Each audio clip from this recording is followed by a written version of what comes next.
O te toe whatalo whatu sa moe lau whita whafonga le nei tūla fiafi. Ua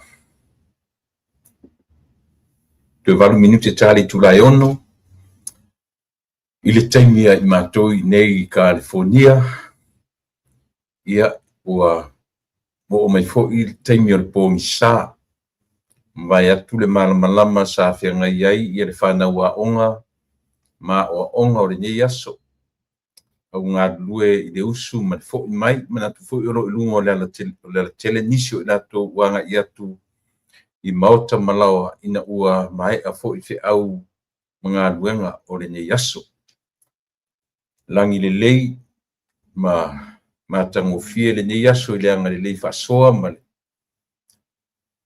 tau singa alo tato matai ia ma tango fie fo linga tala le tau ia si o mai a mata mea le tae au se i o mātou au lia le nei tūla fiafi ia o le vi inga whaftai i le atua ua tatu tau whai tau manuia o le aso lua ia o le aso lulu le nei a nisi vaenga o le lalangi ia o le fōi ua a matalia ia le tautua man au nanga whaiwhaitea lau si ufonga o le tae au fōu ia e a fuafoi i le tautua a le porkalame masani o taua o le lupe whalele. O lo whapea ono o tautua nei, lo taupa ia ma lo tau mamalu, ia i aso taitasi o le vai aso.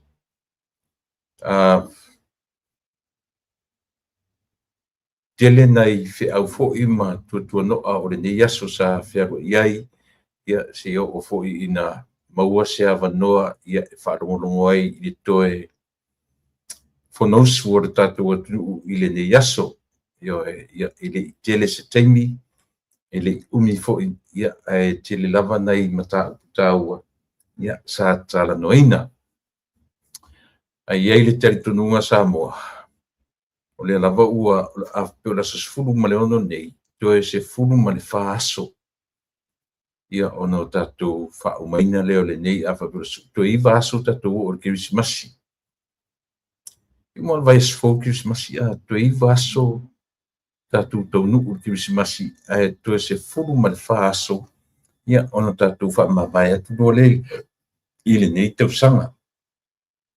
O mea umas malava singa le tangata sa whea ngai ma le nei tau sanga. Ia leo tātou leo toe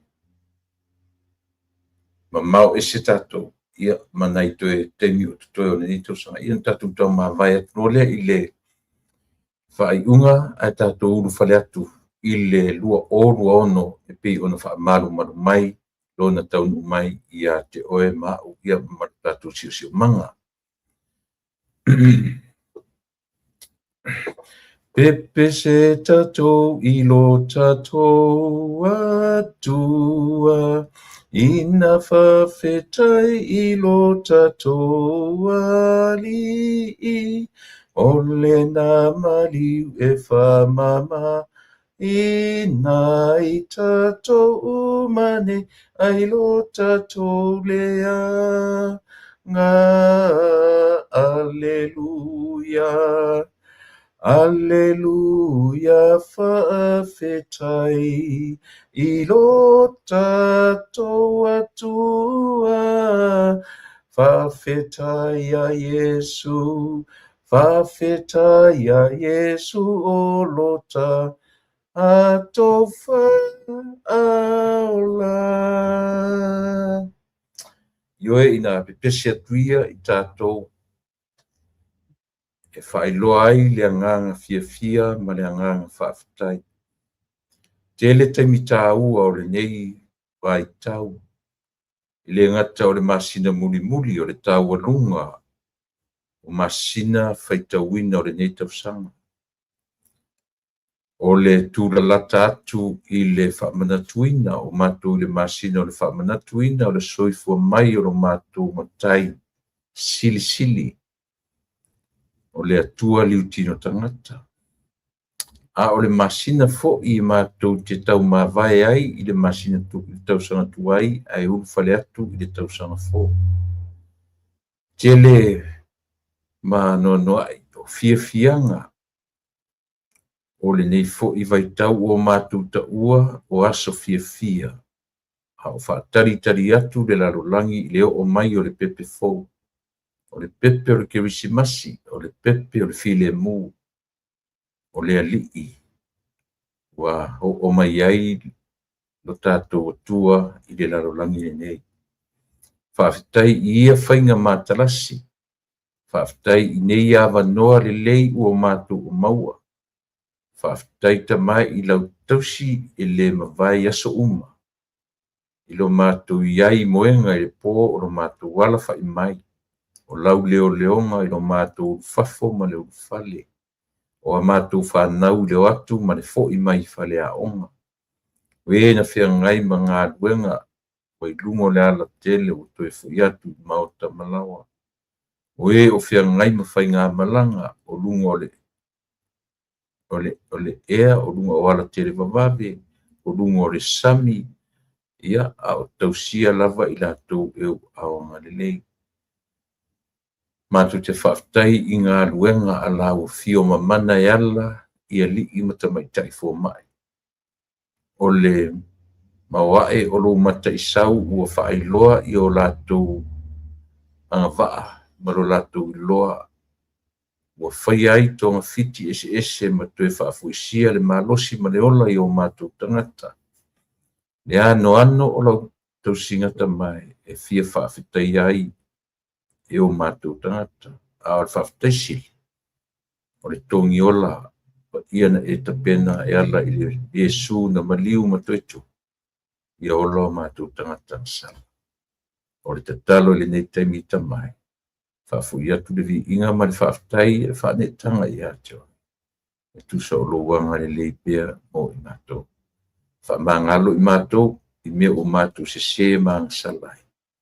Fio maia tautua lua, tautua ale o unanga le a whaia nei. Iei uatu mea uma i ato e. Maua sovi inga, ai awa lava o mātou tangata. Mangalo ui mangalo i mātou, i o mātou se maang salai. Ono lo lo fatile mai. Yesu le i mat faola o le mval awai. Amen.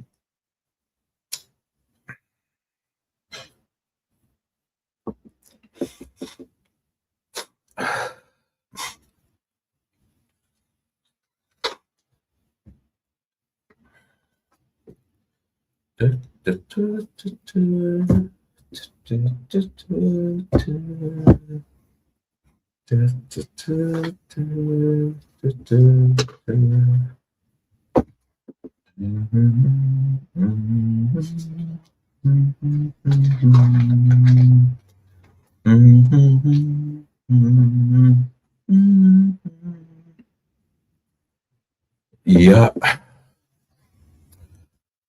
Mana tole ua te ailangi le i inga man whaftai o le whapolo man whasangi o le whamanu man whanetang. Sa o pese ali tātou pese ia ma o whaia le tātou tatalo. Whawhitai i le atua au tātou ia i le sisen ia po le vai tau o le kirisimasi ma le tausanga fōilo na whaamalu mai. Au ta pena atu o e maa uma tātou uma e maise le lalolangi atua. Io i le taria ina o le whi au tāua. O le o mai o le pepe fōu ia po le atua liu tino tangata i le lalolangi. Le mwhaina ave e sea ia le longo i tino o matangi le lei i le pai mai o whi au ese e le au whainga luenga tutofi. O pesenga o kirisimasi. O lungo TV, o leitio whaalongolongo, o whaitau atu i lea mea, ma lea mea e peilava o whi au lava. Io o le kirisimasi, o lo tau mwhai mo moli mai i o tātou tangata. Taimi uma, e mese lava le nei vaitau. Mele ia o whi lava o le ase mea o e punoa i ai, o ani tiuti o ni whaiva o lo whia ngai ma lau sunga o lau fionga o lau ioe. Ile nei vai tau. Tātou whaia o lea vi i ai, le anga le lei whai pēr o lo tātou matai. I lo soifua malaola. E le ngalo ia i tātou le nei vaitau, o se vaitau taupoina i tausanga malava o le soifua ma le ola. Iai teimi lelei o i tūra whapenei e foi teimi e le solonga lelei ai le vaitau o le kirisimasi ma le tausanga fo. E mese la. Ia pe a whea ngai ma ni meo ni whaalawe whafo se. Io e io no fai atu e lelei a mo me foi o whatever na tau pule mai ia po le whatever whata o tolia. I mai o le tino. Ai a ola ina pa i le taimi le nei o aso fifia. Ia pi e tau taratu mai. A o mea fo ia o le tatu malanga atu i sa moe a siasi aina.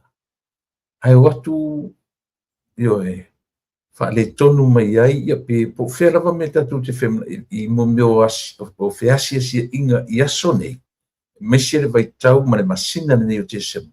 O tele a mea fa pe na tupu. O tatu e asiasi matua ma whanau asiasi a inga.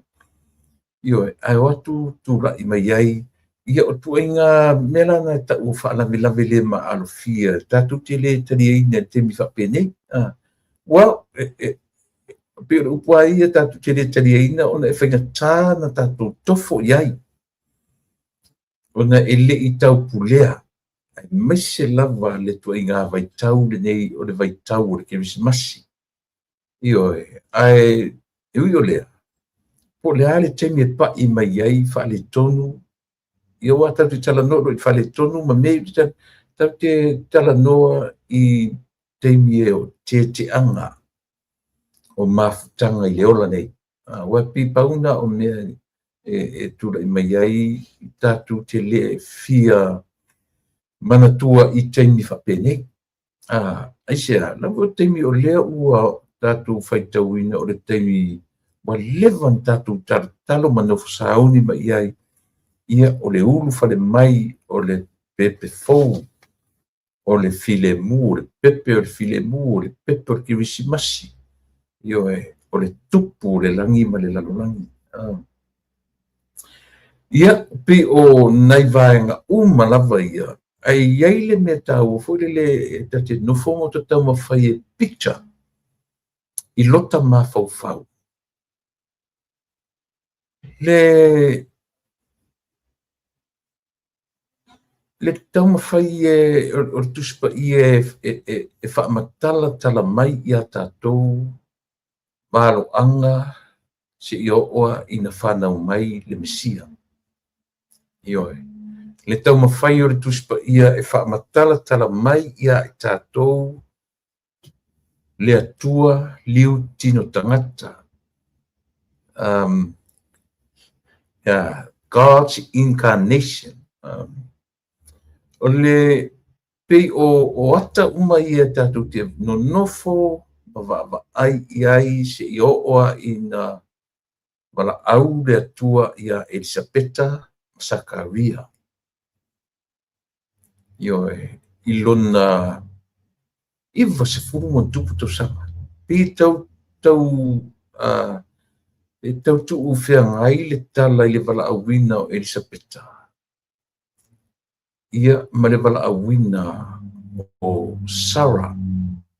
Apira amo ma Sarah.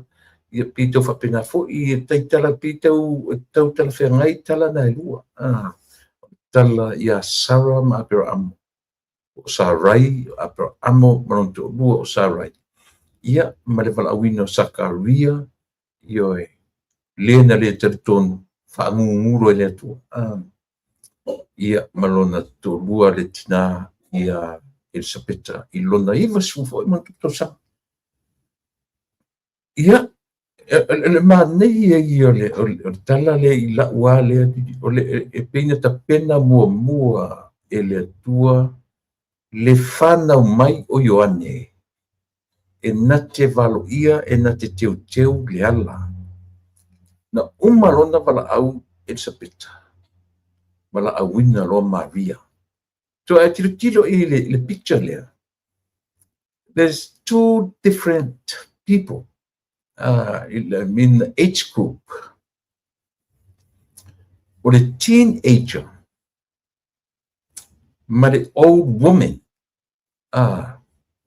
o le lo matua iwa se fulu man tupu sanga ma le teni titi se fulu tolu su fa se fulu lima pe o le age group le na vala awai Maria na wa e ai alu i kapilielu alu momo o ya Maria ma Zakaria sau i pe ta amilo i kapilielu le afoi ia le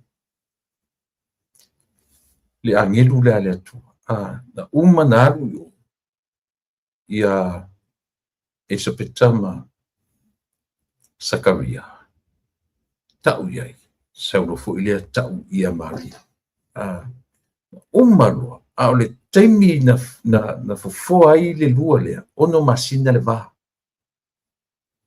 io ai foi la i le whainga na lona wala awina le angelu ia tamaitai o Maria le tina o Yesu alu lo Maria su ia Elisabeta tau foi le tilo i le fata oto ina o le tala la mena le wala awai ia i se isi pe se tina talamo o fai se to lua ua wala aua ia Elisabeta o le lo matua ua lava le tomai ma lona silafia le siʻosiʻo maga o le ola faatonu lo le angelu Maria ona alu lo le o Maria nofo ia Elisabeta pi o ina o Elisabeta o le coach na ia coachinga le tene muli lea o ele tene muli o Maria o sa le ua halu le tene titi pe o le ua halu lon tina le ua halu Maria lon tina e na te fafanga ia ela tu foi o le fa ua maitanga lo matua o mea o fofongia nei i le soifua ma le ona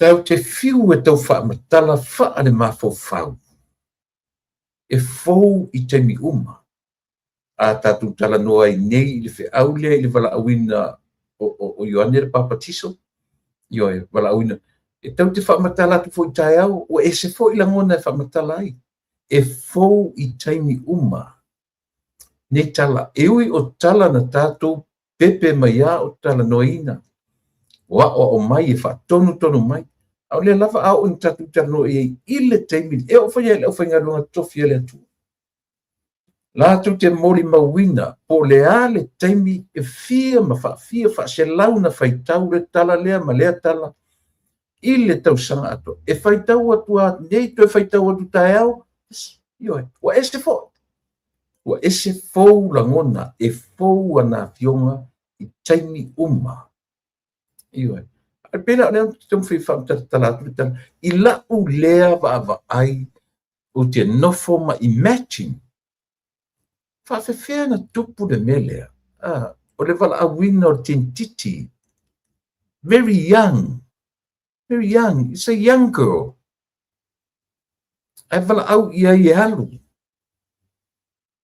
go to the old lady old woman in fain fa pe o longa aunt in fain tatu vala au fa pe na ia o le pei o le fa moenga atoa o le alu o le tenia la titi i le tina matua e na te fa tonu folau ioe aua fo i le se fa pe se pepe fo i le na fa pe na fo ni usunga le ai o le pepe e afu mai na ua fa malu ifo le nganga pa ia i le vala awina o le tamaitaʻi ma lenei tene muli o Maria ua mafu ai e tatau o na aluaisia e leʻi o'o Maria i le tulaga me tau faiaiga i le o manino e le o malamalama Maria i le me ta'u o le o usunga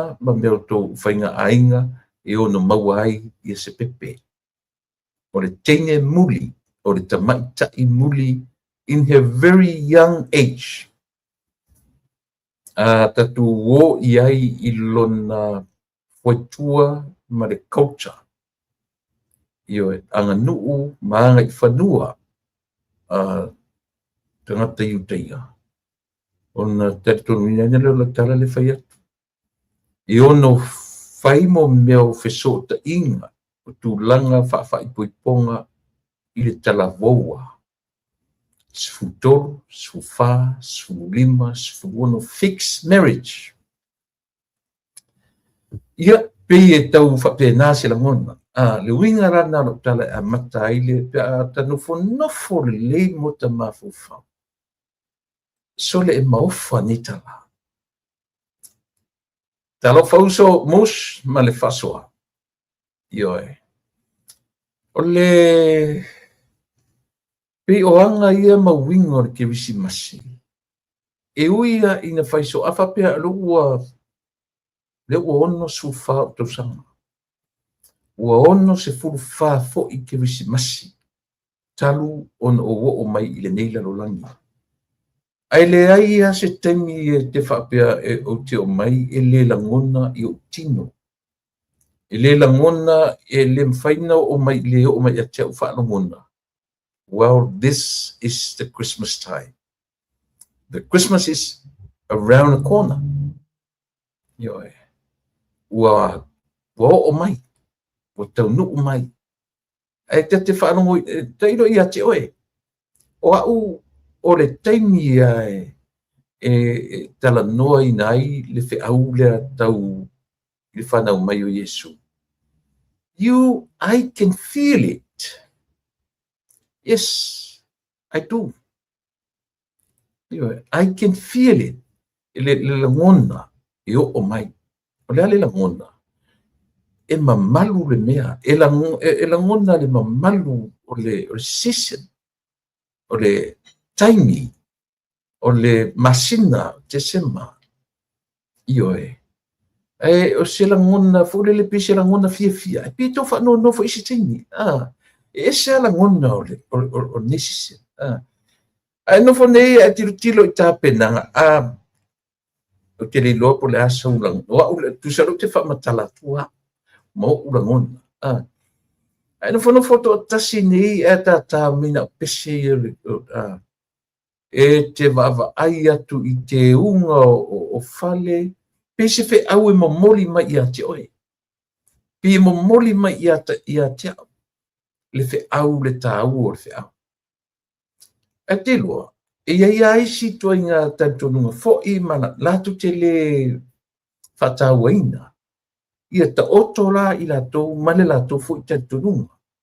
Ioe. Ai o a ia. Ele taia fo I oe. Ta otoa oe ia ma lau fo I vaai. O lau le vaai ma o whaarongona my emotions towards Christmas. It's sad sometimes. Before le ki whangongo ai peua, I don't know, it's hard to explain. Te liro paratu inga, I feel like more Christmas carols, pe iai love songs. E whai I pespesengo ki Christmasi. E na te momoli mai I a te au. Na te momoli atu I a te oe. Le tāua o le whi au. Leanga o le whi au eli au mai na mafua na au mai le whi au.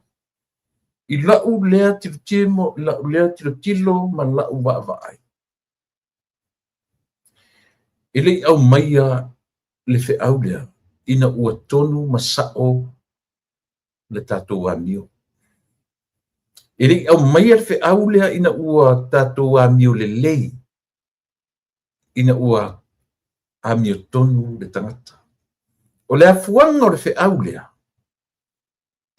Ina ua tātou sala fea ngai ma le atua. Le winga, ai o le mena pi tau rangona ai si fōringa whanua noa o le vaitau le nei. Eisia. O lea fuanga o le fe au mato ana whanau o le Kirisimasi. Na mafua I lo leo sta. Ma lo leo sta. Ma le langai le mfai fo in tātou tua ia na o tātou ua I matua a tamu ma eva. Le tatau tatutua ia na o ilato ma le ua ia ngasala. Le ai, e nofo ale tangata ia, ma manatu ifo ia te ia. Io ai. Le winga na nalo tala. O le fe au ma le to ala whanau o ke visi masi. E le o se tala na whanau mai ina ua le leia ta le amio le tangata. Le ai. O le to ala whanau o ke visi masi ma le whanau mai o ke visi masi. Ina ua ngasala le tangata. Ia, whawhasenga ni oi. Whawhasenga ni la ia oi la utala le nai whai atu. Ia manuia tele le Krismasi ma le tausan fou. Ma he anu whai le tatou abe le vi inga ma le whawhatai. Ia, ia le tatununga Samoa, ia.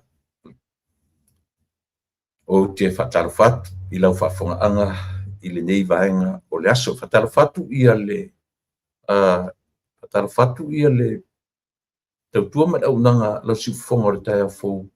Nia pei o nei aso taitasi o le vai aso.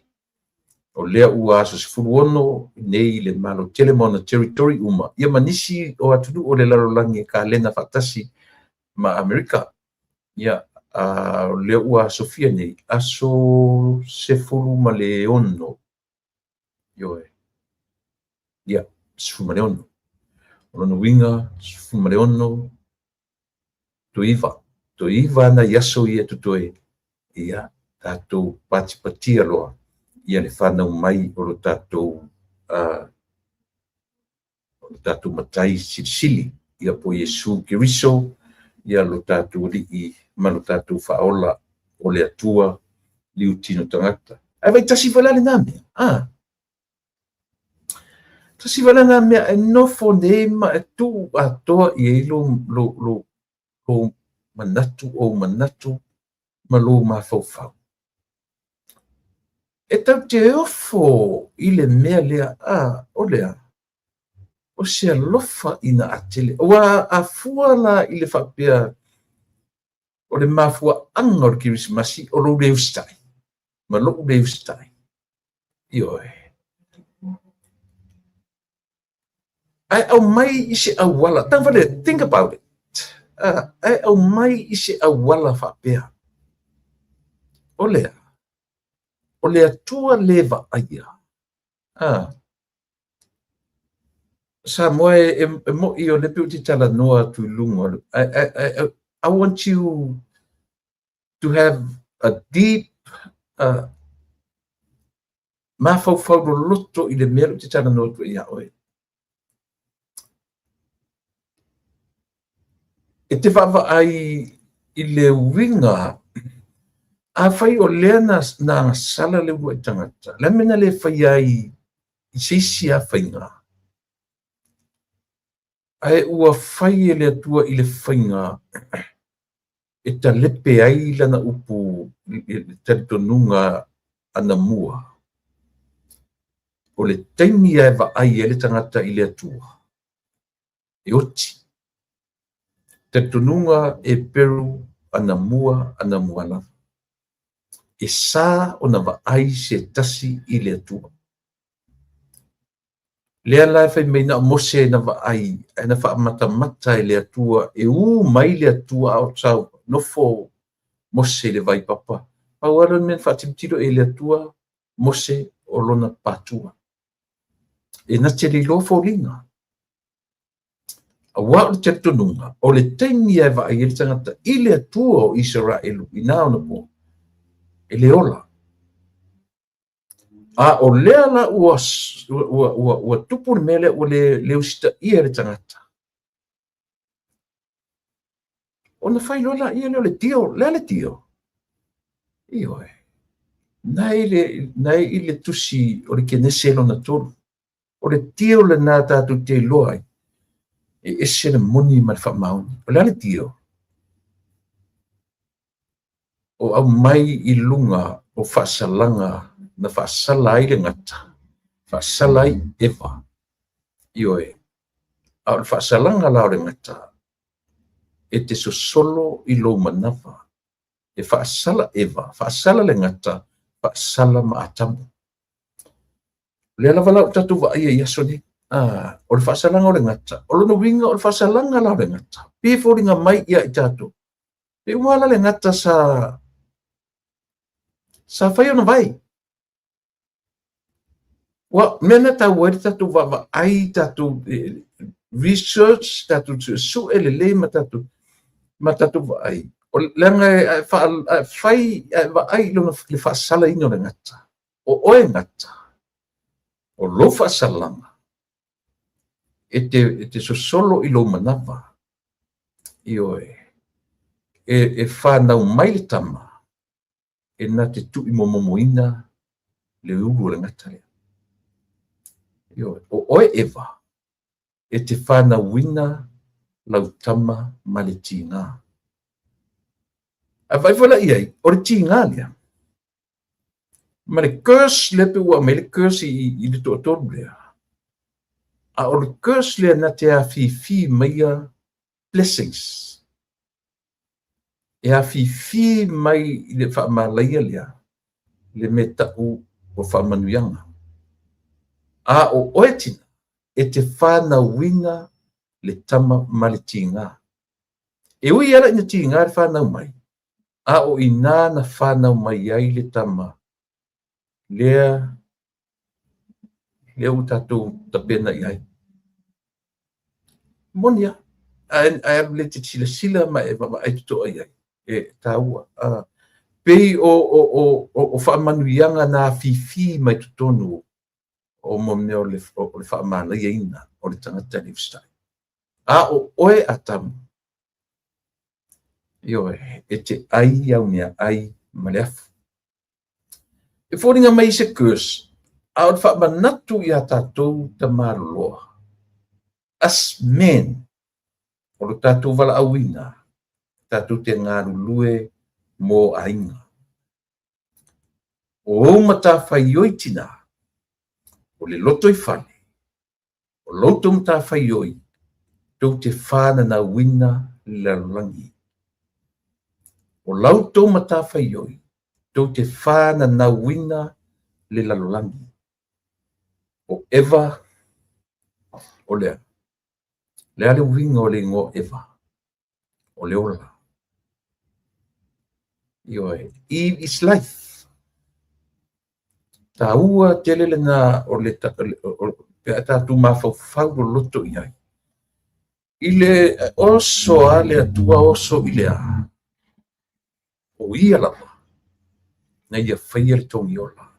Through the human, through the man named Jesus, who that God became a man through Jesus. Ioe, e se ta ua ni mea. Ta ua foi le inofo le lei ma e tango meditatanga i le fe awar ke visimasi. Ia ona manino ai lea ma malama le mele o te tau mwhai e whaapulapulatu. Ioe, i le mea tau o le alofa tele mai. O le alofa fua. Ioe. E o wheni mea e anga sala le tangata. Na tuli le malwhatoa. Tulia malwhatoa. Ai o mai kene se toru ua mai le fe au o le soli tu la fono ma le anga sala i le lalolangi ma o mai ai o le curse ua o mai. But in that curse e a fi mai ai tutonu le me ta o le alofa tunoa. Le la tatu te ia i le vaitau nei. Ioe, e ui ana whaamala i le tina. A o le tina na ia whana wina le pepe ma le atua liu tino tangata. E se matautia, e se matautia o nei mea. A ua fia afe. Ia tatia ia la Iesu fto a whanau le lua afe ma tupu tau sanga taruai. A o tusinga e peru ma tangata mana tua foi le no whaamutana ina le ese senga o le ngoa Hebrew. Ma le ngoa Israel. Jews. Israel. Hebrew. E peru Israelu ma Iutaia. Jews, Israel, Hebrew. e tutusa I lau vaai ai ese mafuaaga o ingoa ia ioe pei o le original name lava o le Hebrew e Peru lea na afua mai I le taimi o Abraham o le ale uiga o le ingoa o le e Peru o cross le ua laasia lau ele o le uiga na o le ingoa o le upu e Peru ioe o le ale ingoa o le upu Israel lea na faaigoa na sui ai le ingoa Iakopo ioe a o Iakopo na ia fanauina le vaega e 12 le tuaiga Israelu e iai totonu ma Yuta e maua ai le tuaiga o Iutaia le sesega na totonu lea le sesega na taimi ma le mafuaaga alaga o toatele au tatou pei o le palu faasapasui ia le Israelu o le e Peru ma le ioe taua I ona I mea ia tatou te aʻoaʻoina ai foʻi e lē e moʻi e le tutusa o ia pei la le example le laʻoavatua o ai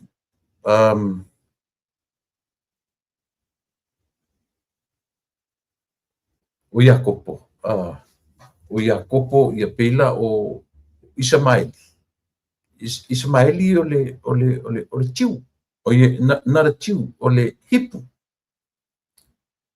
e tau la Isamaeli I le hipu I lona tamā o le e Peru oe ai le o se Israelu la ia it's not a Israel and it's not also not a tiu ele se e Peru ele te pivera o Iakopo la o Iakopo tatou te vaai ai I lona ngafa o ia o le e Peru o ia foʻi o le Israel ai le o Iakopo o se Jewish po se tagata Iutaia titila fara ia I mea ia ai laga a o ina tatou talanoina uma mea ia tau te talano isi te misa ua tatou tala o Iakopo o le afoi o le Iutaia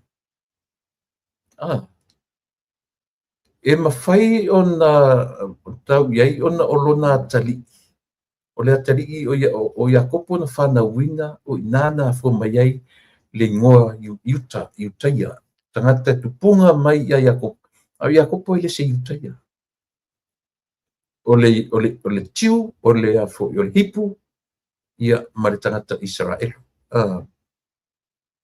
e mwhaifoin tatu wawai ai leanga o Iakopo o le tupuanga o tius o Iakopo o le tupuanga o the Israelites ia tatu tala amata o tatu por kalame ia ma le whaatalofa a le tatu tautua ma le aunanga I le nei aso pe tele sa u tala no I mea ia ona o tau o le vaitau le nei tatu te iai o le vaitau o le kirisimasi ma le tau sa fo sa moe lo tena ma le laina ia le vaitau le nei le aso o le aso le nei na tapuni alo ia ai ia fono tanga po fono usu ale tatou malo o lona toe aso le nei mai loa ngā luenga whaafono usu o le nei 5 tausaga le umaea ia ina tapuni alo ia na leila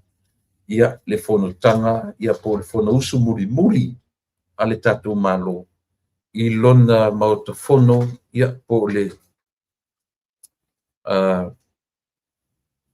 malai tiafau ia leo le ua tatou whaalongolongo uma lava iai ia au tele paʻi le I mei o tau mataupu o le fono ona nafi na pai ai le whaaloalo a le aiga le tai I lo latou faipule ua whaailoa ai le fiafia tele vai e se le tāua o nei mea I ma mea I tūmalo te pifo I la whale a litasi lea o lunga la lo le latou afoi whamasinonga e le I manatu ua faia le tangata to tasi le su. Ua afia uma ia le tumalo atoa. Au I le tatu te vava ai I le tā ua sa moa o le meo o le fia faia o tangata o le tumalo. Le alan tatu va ai nafi. Faatino ina le ainga I le tai. Ina ua mai al fono usu na nafi. Ona te le lopo felan faatino le famoe. Po fafo mai o le farifono, po fese mena ve. O te langona po fafo le farifono I fesi te le tiro fari ia na ua tu whaonga. O ina na faalia ai le ainga le tai.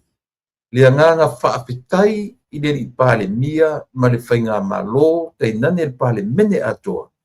Ona o le vala aulia o lo lato sui. Mo se taimi mua I tala whaasolo pito o le pale mene o Samoa. Lea whaato ato mai se tasi o le whiangainga a Samoa. E wafo yo I le o tasi le whaapenga ta o le whiangainga tu tasi. Yo I le ainga le tai. Lea la ua whaalia le asuana nafi. Le tatu mata uma, ta isua uma, o le tu, o le malo, o le tu angai, o le ao mamalu o le malo, o le tai o le sauninga, le sunga le whawhengainga, ia ma ilato uma. E vai tasile mea sa moa ese sa moa mai le lalo langi ato. Le ai pito whapena fu I, po lea le sau fai o le au mamalu o le malo. Po lea le sau fai o le pale mia o le atunu. Lea le sau fai o tupu matamali. Ai o olo ina whaatino me ne o whaalolonga. O whea whae adu i le whaamomu. O I tatu te vaai I le vaai ia langa tatu te whiola mai tatu o ta oto me ia. Tatu te whiola mai wa uma na whaata oto e forefathers. Mea ia o le tū maleanga I whanua. O lea. Ia lea lana tatu mai. Ti ngana sau whai le au mamalu le malu. Sau whai le pale mia. Sau whai masenga o minsta. Ioi. Ai sau a whaalolonga. Whaamua ane. Le na whaia le whi au wha le atua. I so se mea le atu. Mea le whatuera tala e ese mai sa moa I le lalolangi atua. Ioi. O le ua atoa tupu o le atunu. Ua atoa I le vasenga whapale mene. Ua iai le au le malo. Ua iai le pale mia. Ua iai minsta. Ua iai le tuangai. Ai sau ua le mea whamua. Whamua whalolonga. O le tāua le nasa mua iau o na whatontonu a ia tatu whana. I le vaenga leo tatu nganu. Ma tatu wanga I whanua. Ai leo se mea la take advantage ai. I lau whengaruanga. E au ina o latu langona. E ala na ruatu le whaaloalo I ala tu. It's not about them. E sa ora tala le whaiatu. It's not about them, personally. Wala na watu tumunga yoe ale atunu ya latu. Ole va ai ale atunu ile atua. E o le fe au. Wa nga ya ilo latu so fomen.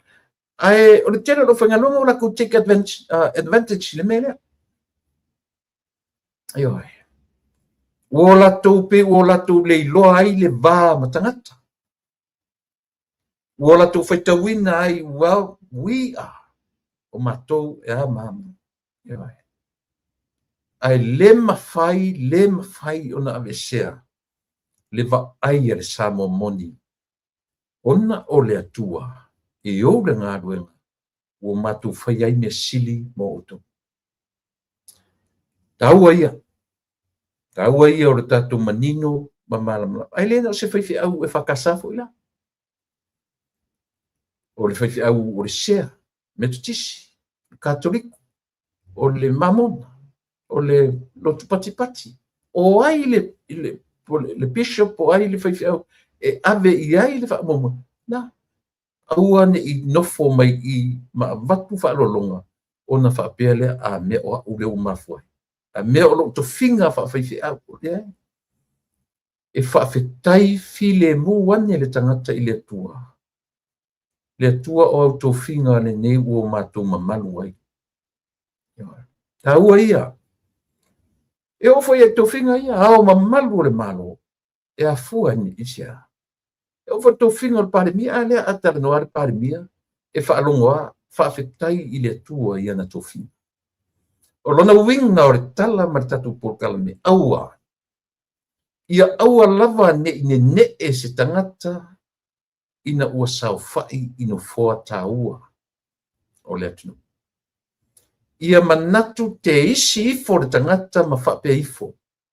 O ai iau le tangata ua e manatu mai ai.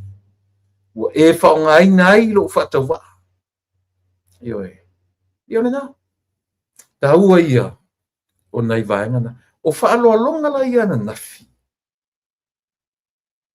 Na o vai atu sa iai fo'i ia le tamaitai le sawhapito ia fia me. To tele pi umana to tele alvanga o le tuangai sa iai. Ai o tele vaila ia i le fionga i le taitai o le tuangai. Peta. Na o iai whaalolonga. Ioe. Ele o ni whaalolonga la na whai ele fonga fetalai. A o le tu malo o lo whai le fonga fetalai mo la tu sui. O le tala whanoa noa. O winga ia sa moa e le o matango fie. Ioe. Leanga o lepe ua misi alofa la tu followers ar to ina lea. Ma fai mai pe ai sia lava sa mo fa pe i tangata o telero na sao ia sa mo. A lefta o maninu tala no atu i le vala awina o tātou e le atu. Mea na e maua e le tangata ua sao fai i le no foa. Sao fai loa. O lona i loa. O lona atamai. Na mafuai o na maua avanoa ia. E le sao fai i lunga mo ia mātawina. Na mafua o na o sao fai i. O le atua e o to finga. Lela ua leo te whaita watu pe ua sa i followers. A i la tau i le whapere so na whai whapere tangata ua loa le soifua mai loa le na tautua ia Samoa. Le iaua. Au tau le loa whai se tala pe a whapere moni lo tau a lofa i le o lo tau atua ia. Langa opu ia. Ioe. O upu ia o le vaailia ale Samoa. O le taimi ia e te whai ai lea mea sole, se ua e akua i ngame o pinko sole. Ua e akua i ngame pe ako ua e whai se hafiafi ma kamiki mti i whai. O le leo, o atu le hafiafi su atu o le pinko. Nā le whapere tala, ua e atua i pinko. Ua e atua i lea mea. Awhana mena tu aturanga whai e tofu ata tō ma tātou atua. O tau la ia followers, leo pe o tau sa im whapea mai ua tau le fia i le turi whafo le tau ta ima tau atua. Well, le sta o tau ai, o le tau atua. E atua i ai o tau. Ua whai tu la epa sa ilele mau tau atua. O le whionga le li pāre mia. E le so ua tua. A o lo utaita. O lo pāle mia. E tausiva a tele Samoa i o latu utaita. According to the Bible, ioe, o tai uma e mai fea. Ia le nā. Vai ese le sa o le tala le uti tamu whiwha mataptala. Ai a fua la o na utou sa ima pe utou alolofa i le tau atu. se le mea ua fai mautou atua. Ono tō mai lota ulangi fai mi o le tangata na te rele o ngai a Samoa, ale ale mawhawhau o tō. Nā luatu i nā e nofo ma sauwhai mai pi o pūranga ar sauwhai mai ele minoi. Le e ta tau na mana manama mea ia. E ta tau o nau tō manino. A le o mai fai le ila upokala me. A o ana fai atu lau fautuanga i lau ta i malo pale mia e tō sawa e o fautuanga. And he listened. Ena te langona sa u fautua atu. Ioe. Leanga foi a o foi ina ma talanoa e talia fautuanga o te talia foi. O te ava mo nanga esa se o lo tai. O lo pale mia. A auto. E ti ngana le tai le to pale mia. E to o lava to fai to worship. Ia whanga ia le nau. Ua to worship i le tangata ua le to e whaia ma tai o le atu. O a miona a tua ese. Tō te sira fia auto. O a mionga na ale me tau o le tua ese. O le. O le whaatala tuu. Io e a atui i me whai ale malo. Io e. O le whaalolonga la len whenna, whina o e uina le isau whai to tonu o whaalolonga i na whai ana nafi. Na kewa, au i whana nga tuli, le na tuli man watua ia. Ai na o iai whaalolonga ale a inga i le tai. Vele esere man na i o le mea. Pe ana wha pe o atu, no whaam te e o ai sau lunga o penga te whailan. So le wha matala mailan tama purotu. Ioe. Sau lunga pise mea ata no fom fa matala fa me o ke i avatu me o me avatu i le fom fitalai. O fa tu la winga ko vai o ma menga fa fo i la ko menga o le fa valea na isi pun fa mai tu i lunga o pe au nga lunga lore ea. E sau pe se tala le fa yatu. Ale worship, era na fai atu, lena o e atua i ai istangata. Le whalongolo mai la i lato, e fai tu la epa ma o lato atua. Ua atua i atu la epa. E sili atu lo lato fai atu la epa ma o lato atua, nai lo le worship i le atua, tolu tasipa ia. Mena lina ino, ili tō whinga ale atunuu, ale atua through the citizens of Samoa. Ioe. Ia. E ala lana whai atu le mea o le tupua ese, o le tupua uata.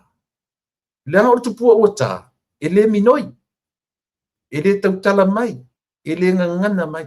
Ioe. A o le atua la leta, e muri e tangata ia o le e tautala. Ai ala la no ta fai no fai atu o le tupua ese, o le atua ese. Langa ia atui i mea le malo e fai atu. E mimilo le fai atu e te fau malo. Oi aia. E te faua. E te fau malo. E te fau malo. E mimilo ai. Iwa vai la utu ia. Wa vai utu me tangata e a atui. Iwa. Mena ta ua tu ese. O tupua ua tā. Tama hoi ana na sau whawhai me whapengi i le mingoi. Ao maripo, ao tangata ifo e matu e mea ai lalo. Tari to nunga. A whai nela o oe le te wharongono mai, e te ifo e toi ngā tupua, i lau whatu te mine, sui nele mea te ifo iai. Ifo i le atua soifua. O le atua soifua na te whamatalatu i a te oe. O tai uma e mai le atua. Ne, mawhawhona le tala le whai atu. A whai o nei te whai o le tai. Ia tui lepa, e tai i to sifumatoro. sfuna suto wa tangata na te ia le tua. Io ai vai. O mai o tapua i le tua tapua i samu. Na fa matala atu le tua na ia auto. Tangata tu tio e lango. Ai le mo mi fo tangata lango fa lo toro lua. Le ia to worship e peina. Se yo ai no to do se o le tua na tu te tapua ia. O le matau tia le mea. Ana avatu a nofo pe au fo le fai tangata na watu ma mea. Po le lava fe ai au sa urungo le fa matala ma ia samo. Na ia te ena le fa alo na avatu le fo fitalai. Au le vatu fo ia me o la tele me ai la tu ainga. O punei na tautala ia to ina. Ai. O to va ai le me ta ur tangata ua fa ma aina. O fa ma aina o na le lole a e i o u wa le lo fa matala le uduli pa e lan wana viole yo e wa lan uli lan umma i le va ai le tu inga tata yo a fa o le tau langi le umi o i tonu le parliament a fa pe o le wa fa mai sili atu ro nai lo le lo fon fetalai fa to ala tu nei tonu le parliament. La men sa fa i tono le fono i atole lu su fa tu. Ola la ta o mena. E sa da te lo le lei. 11:40 a.m. na fa tu la ai. Meaning 24 hours. 11:40 to another 11:40 another day. O le se fulu tasi fa se fulu o le siaso. I le se fulu tasi fa se fulu. I le siaso e atoa i ai le meta o le a. Lua se fulu ma le fai tuna. Tawe mana lei. O le pi tau tu la fono. Le fono lea. Ma le pale meno samo. Ile to ina le pe afa isa ola mtala. Ele ia sisi o pale meno si letu nero. Ale ala mena le isa fa ton. Ele ato se lusu fa tula. Na men sa fa ton di ato se lusu fa tula. Mo to rola luingorta e a atui. Na watu amalona iloa eso sofa le mele. Wa iloa. Mela ia mau e tuesi. O le whaamatanga i luma o le lalolanga. Ioi. Mela ia mau e tuai ngā tuesi ia. O le koe kuri i fafu. I utu loa la utu. O whea lale me o ta oto ai le me tau o le tangata e lava sila pia malino. Na langa mai lole o tangata ia e la tu te worship ia. Ia la tatu whangaina ia le upo le worship. Ioi. O tangata ni e tāpua i to ina lea. Wale worship i le tua. Ai worship i to ina lea. A lea o te whaia. Ua mafua o na whapea o e to ina. O lou le ava ma lou le tua lalo ma lou le iloa o le tua inga le na ua e ipu ia i te mili. O lou le tu au lafo i le tūlanga le nā ua e o iai. Ana ua e manino ma ua e malama. Ua whaseina o e followers. Ua whaavaleaina o e tangata nei o au tafa. Vai e whai alofa te le atu. O lea ua e tangata matua. Valu si fulua o tausanga. A le turi o i le siaso toi turi i le siaso. E le se tūlanga le lei e mata ngā. Ona tupu ai leo le alofa. Le ia se matuni le alofa. Ioi. Ai ala ona whapea. Aua te toi whina wina o oe sili aturo loa i tangata umaitoni. Aua te toi le ai. Usi ta ia. Ona i loa i lea o lo tangata soifua o oina le. Aua te tuu i fake pages. Aua te tuu i ali mongi malatou na whamivi ia oe whapea o tangata na ma. Oina whai atu ia o tūna manuia samo i ate oe. O si au ngā ruenga to continue. Whaawau. Aua whaaseina tātou. Eu foi le sunga la fiona le par mia a fe fa lo mai mai na mena ta wa I me le ta I fa longo I lona tu aua ne I fa se ina se pale mia I lona iko o le tangata io aua le watu au followers matangata nei o tafa mele ai asis o lau pulenga len fa pesa mo ana le ai de pulenga oe matato ele o Samoa le tūlanga na mativa na o iai. O fe opu I fa fete ina to ina. Io e. Opu I no nofo la ori ia ma fa fete ai to ina. Na le lo to ina me le papu pui ngata ai. Io e. Le ala ufa ia tu le fo malo. Io e. O le ufa matala atu le fo malo. O tatu por kalame. Io e. E fa no tatu por kalame. E tu usa o se vai roto sa wai ai lunga o pena ta fai langi fa matala mai ai lona mai vai tele. Lele vai tele. Le wala tu fai ile pale mia o Samoa. O e wakele lo pepelo lo shit. Yo. Ele ano la utala fai atu. Le anga ele se tala a ufa winga sela matu se winga le upu po tanga fa Samoa tala. Le mau atole le message.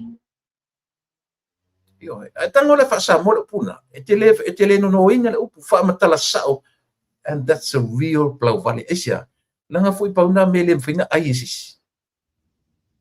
O Plau Valley mtau tia lena. O lo fa te alu ai yo e. Lea. E matau tia me e pe foringa me o tatunga ngana e sufaiso. Ai o me te le mfaina e fa ngai li sata. Yo e. E mata nga.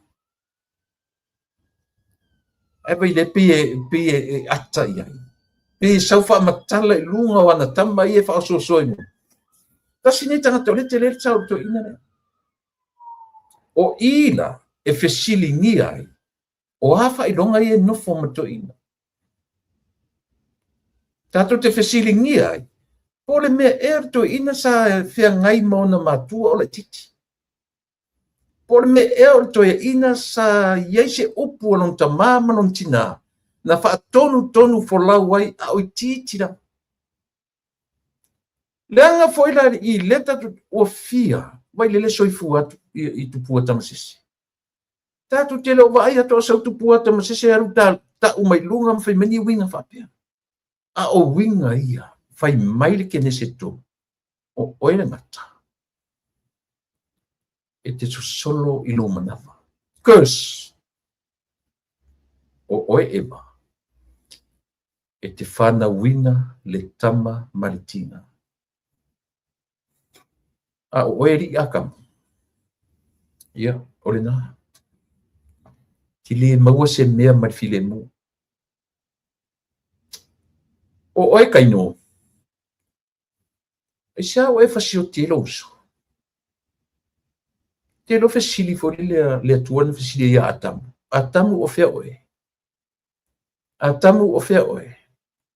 Ava aini a o maila fai tau le I tutusa le leima le fasili le atua ia kaino. Kaino o fea lo uso. Wape. E tali mea. Ke le iloa. O fea lo uso o apelu. Se o ke le iloa. Io. Pea utango e whamatala li tatu. Teimi manena. To e fasili. Kaino o fea ape. Ke fai mai o e se leo apelu la fasili me echa. Fa longo. Ele ni utala fai tau I tuspai. Fa me la fa fea fa me o lo tangi mai le toto. O lo uso I le manava o le ele. Va ai oe. O le au tu ua le maka I lo mau. E sane I pa isisi ati oe. E le o atu le oti ati oe. E fa seva le oina oe I le lalolani. Then think about it. Ngai ngo fole mfa fua ela yo lo tala le fai. Elena o tangata e umi le ola. Elena o tangata e fetau le mena. E umi fo i le ola o le tangata wha amala i ina.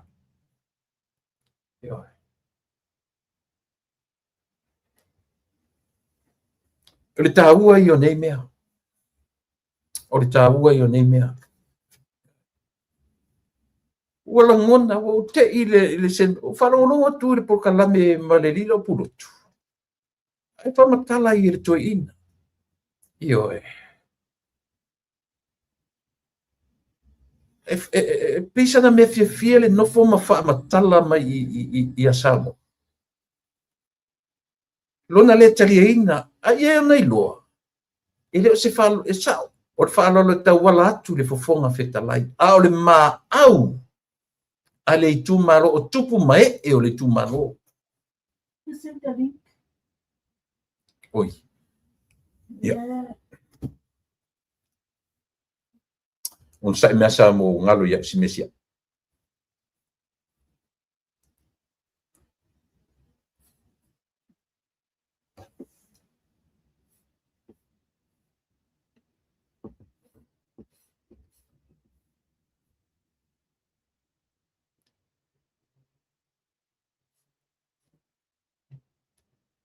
Ngalo ya te un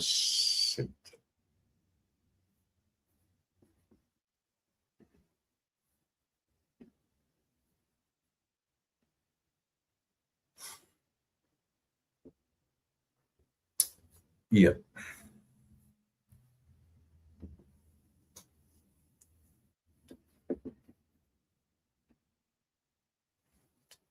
Sorry. O ngalo te una senti le link o le tatu io e fata no ani. Awe ana na le tala. Pe o le o sau.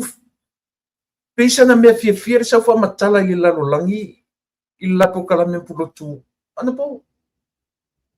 Yo e. Pesa so I have no idea po la o hatu inga whalongona na whalongona na to ina. O mafuena no fumba tala no fatu e watu tangata ma whalolo me whalolo watu fumba tala fat o mkoi ave meanga. Pai ave le ai o le kele me ai ilo fale. O le o mai e whabalea yo tala ia. Ile tangata ua valu se furu lua tausanga. 82 years old. Ele o se tangata ka ke expecting ai ni tua inga winga ia. Ioi. Ile foi wala tona nei. Tere la me o saufa matala lona le ioi, lona tali tuari maina o ni winga tu fanua tele. E tu fanua is over mali le ma fau. Ana fa pe no fo te le mea lava ina. Ai o sa fo tu mai lunga o pe no fa langi fa matala mai ia samo. O tu fa no me na sa wele upula tatu tunu. Au e te soli fua le whanua o lesi tangata o winga na o le whanua. E te le lona tāu e le wa ai a le tangata Samoa. E oti le tangata si i tua oi. Tainane a le tangata o oti e te whaalongo la upo le tunu i wala. Le koea inga si i kua oi. Le koea inga whao whanua. O so i mātou usawai. Atala tu peta te alu whanua e alu te whatoanga, peta te alu whanua whaipopo o le mātou ai. O le tele ala whanua, te ala tō tū mese apa voli le pese whaalinga. E tusi me lunga. E sā na tū fua i le whanua le nei, e ave oe i le tūra. Ai o le tele o nei whaalinga. E mo le tala le whai atu. Ta ilo ai tele lo tonu, ala te whatu, a whapea maua i le matonu. Ta whananga maua i tonu, yaso ia. Ta te latu le whanua, se le whanua oka se apa e tu i mai le niu, kura se whaalinga mai. Aua ne i tū fua i le whanua, e ave oe i le tūra. O nana sa oe le upulea, tatu atu. O lea, o winga tū whanua. Lana o lo soli o whanua o le si ai. o winga sili o na matu ia ia atui le tula fono yo o winga na ina fai to ina le ana po o le nofo mate ena le fa alo le tu malo male fo feta lai le mota ba ai ele ni fa pe ni tele ni tupe na fai ai ni fa lo longa a o le nganga fa fetai i le atua i tō whinga le malo ua pā ia, ua o atu i lo latu sui. Ua mana ia ai le tū malo le ainga le tai. Se i o mai se i osi le tauranga, o le tauranga, a o sina mea i titi. Se i o matu a vatu i le pale mene atua. Ioi. Ase va ai lai ai. E a vatu i ai le anga le lei, e a vatu i ai le alofa, e a vatu i ai le whaalolonga. Ai ngofoma. Anga whapeala nga ke enga mangofo. Awara sa ufua whai mai lunga o le ala lau aisa mei. O ko sila la uko iai. I se le mi ngau ia tu enga tangata whapea. O le ai worship ia isi tangata. O le ai vivi ia isi tangata. Ioi. So le. Se o le atua to tasi o le toru tasi pa ia e worship ia i tātou. Ioi. Ua tātou te toi vivi isi tangata e mala ia i tātou. Ioi. Ka ingo e sole. E makau kia ia whainga. Talo whaile a inga le tai mana latou whaalolonga ua whaasopolia lava. Ioi. I nei. Ole whaalolonga ua whaasopolia mulilau. Ua whaasopolia le pale mene. Aria lava ua whaia le tūranga sili o na le matangofie. Ioi. O le a le tūranga matanga ua whai. Samoa. Na o le alofa le mea le tu. Le foi lana la tu le so. Na te loa le leia pe whapea o tu la fono o le pi tau i a teia. Ai na te le loa fai tau wina lusu fai tu la. E se uto sirisira la utu ia. E wha mata ngā ina le tangata wha mawalunga.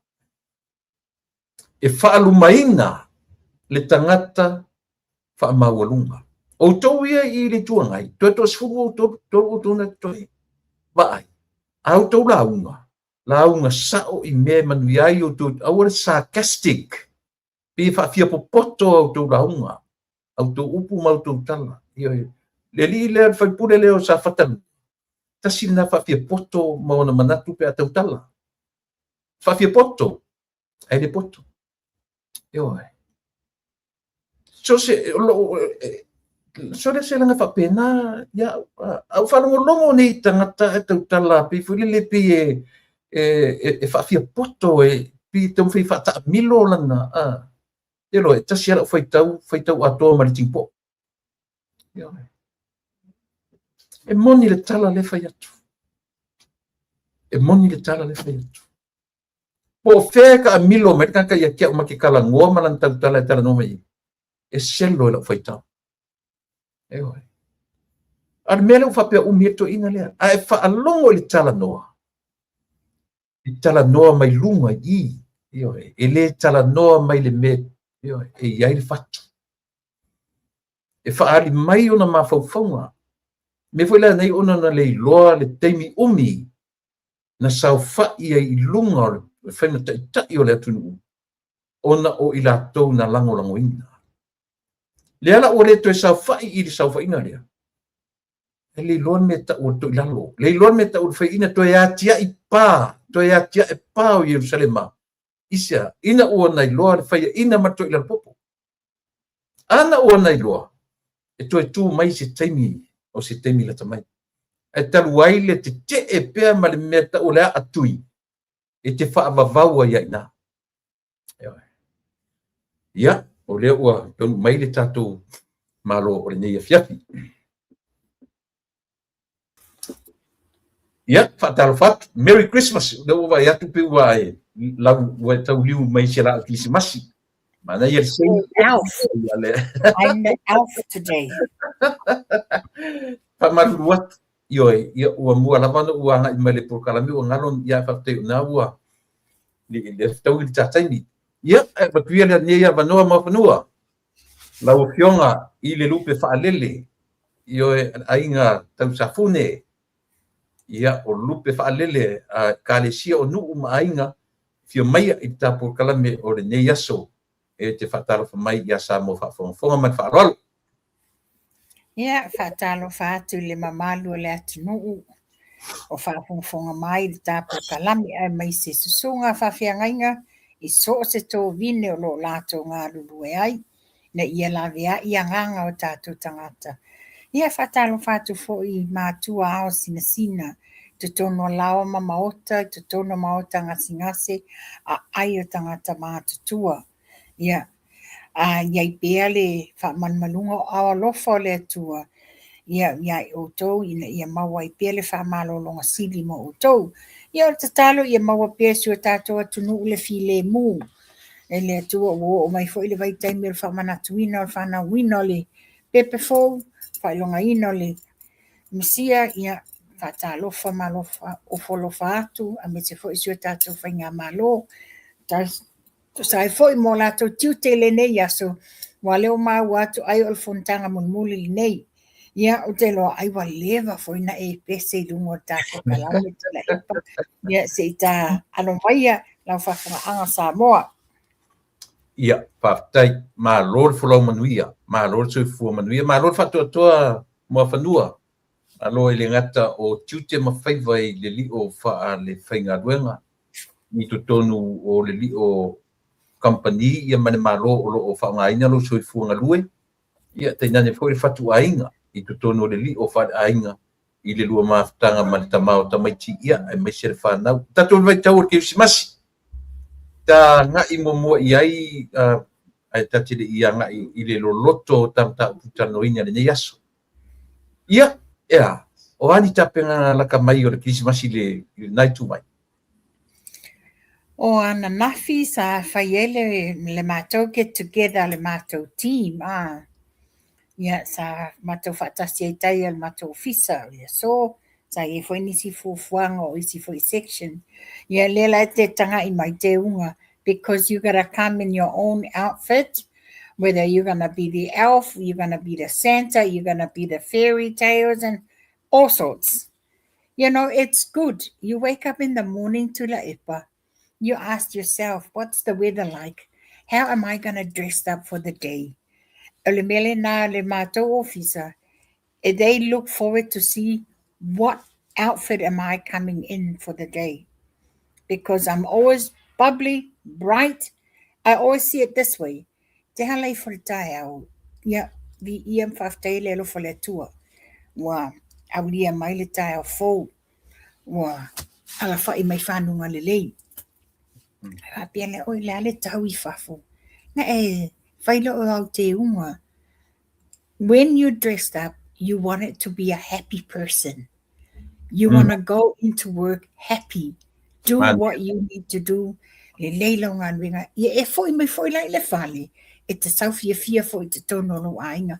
Because this is one of the things that we in Mako team. When you leave your door at home, whatever any personal issues that you have, you leave it behind the door when you enter Itarunga ringa. And it's vice versa. Taimi e te alu ese mal ofisa, o umani whati ngā ulu mani mea na ele fia le nā aso, lokai te tono le ofisa, ai alu oilu ainga. You had to be happy, look forward to meet up with the family. And that's the spirit that we have nowadays. Everywhere you turn, it's the Christmas spirit. Ole spirit, ole fia. Taimi ole atu mafuta ma ainga, taimi te whaiwhata singa.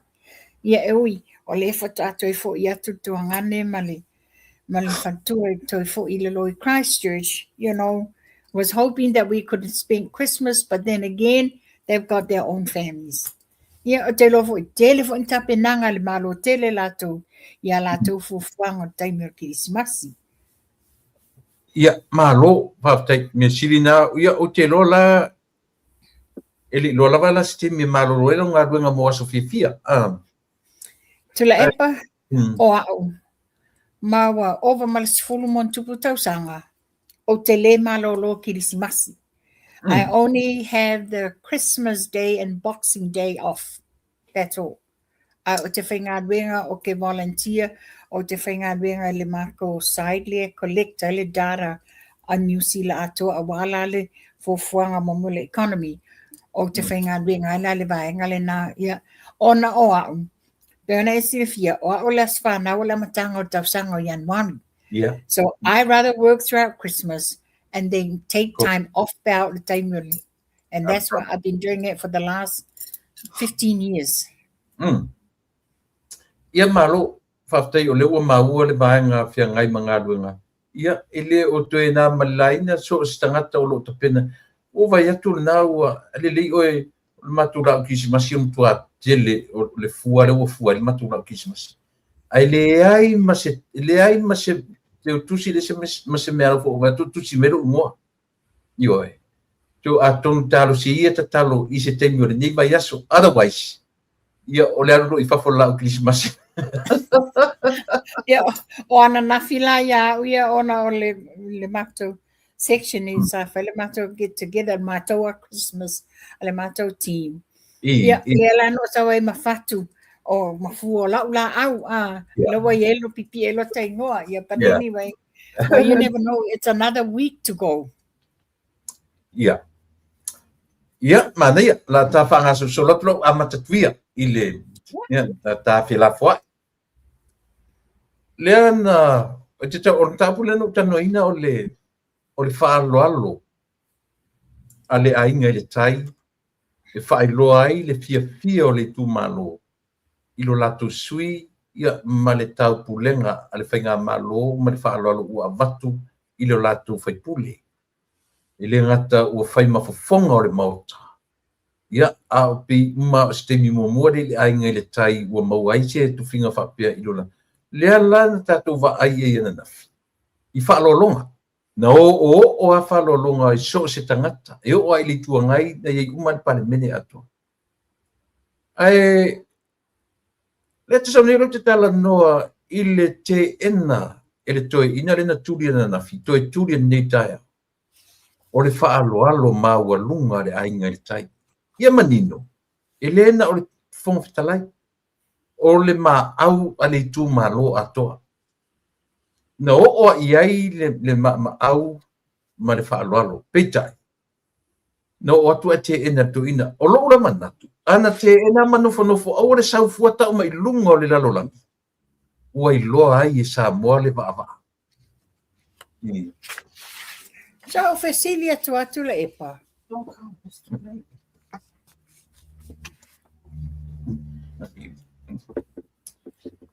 Ia, te o lau whanau le la foi. Ioe. So, Cecilia tu atu le epa. Ia. O lau post, mai ele tangata langa sa pisi le ofisa nei. Ele tangata na sen maia. Mai woita fio la etu pai. O lale me o tupu. Nga kope me ale text nanga leo tito tono le fono. What's going on? FAP mai. Peye fa taalo fa peye ula ngia ye tu la epa. Ai sa fa sanga fa sala launga. O le lapo kalame ma le li o pulotu. Mana tua le o le aisi unga li foi le masaina abi. Le ai la o le na sen me tangata. Wale o to iai le unga li i ngutu pua alea. Ai na fai le interview ma le ata li i le unga li i lea. I le po kalame. I lunga ale le ala leo le ale vi ingo le si fonga le mota le vi ingo mota vi ingo whatever. Ai fa pela na po e mai le ata li i lao. O sai ale na faia matula epa. Ea le fodinga mai la o le wata milo ri toi ina medias nei. O taami, alangi medias fo ila, it's a social, nusa le walu lunga le fo le social Facebook. Instead, la yele media Samoa, la yele Observer, la yele Talamua, la yele Samoa Global News, la me wale li fo ila fa maupopo, ai fo fola ia yona manatu. Ai sau fafo, very corrupted ia wingo le toe ina. Ia se fa wau le mea fa pena. Wau mai. Le tangata le na fa pena text ia. Fa pena mai na, le mai. Wa umana faile interview malatali I martamititi o Mike latali o. O saia. Faile interview ma le fodinga apa fango ma konkongi o sio eli. Ana fala le wata mai na fai foi se interview ma pulotu. Lo inga umangi foi alu le ai mamoi. Ia. O pulotu la na le sa tarano nei le na tarano melo to ina le mta pula. Na ia ti le on forum fetu la post. All right. Yeah. O I tatu te loai le va. O I tatu te loai le ma o le va ai atu ina le yasamo.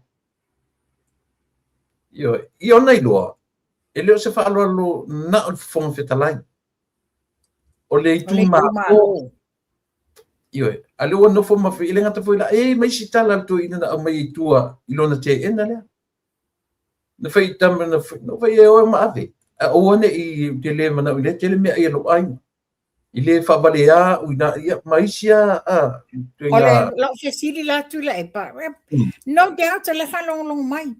La le mena ile te ena ile fa alo na fai atu le fionga le ali pale mia ia oe le malanga le na lu tutuila. La mena ile te ena e sa tele mai au tala anga ile malanga lea. Ale la wa e no fo ma te ema ma fai ia la fonga anga ile ainga ile tai.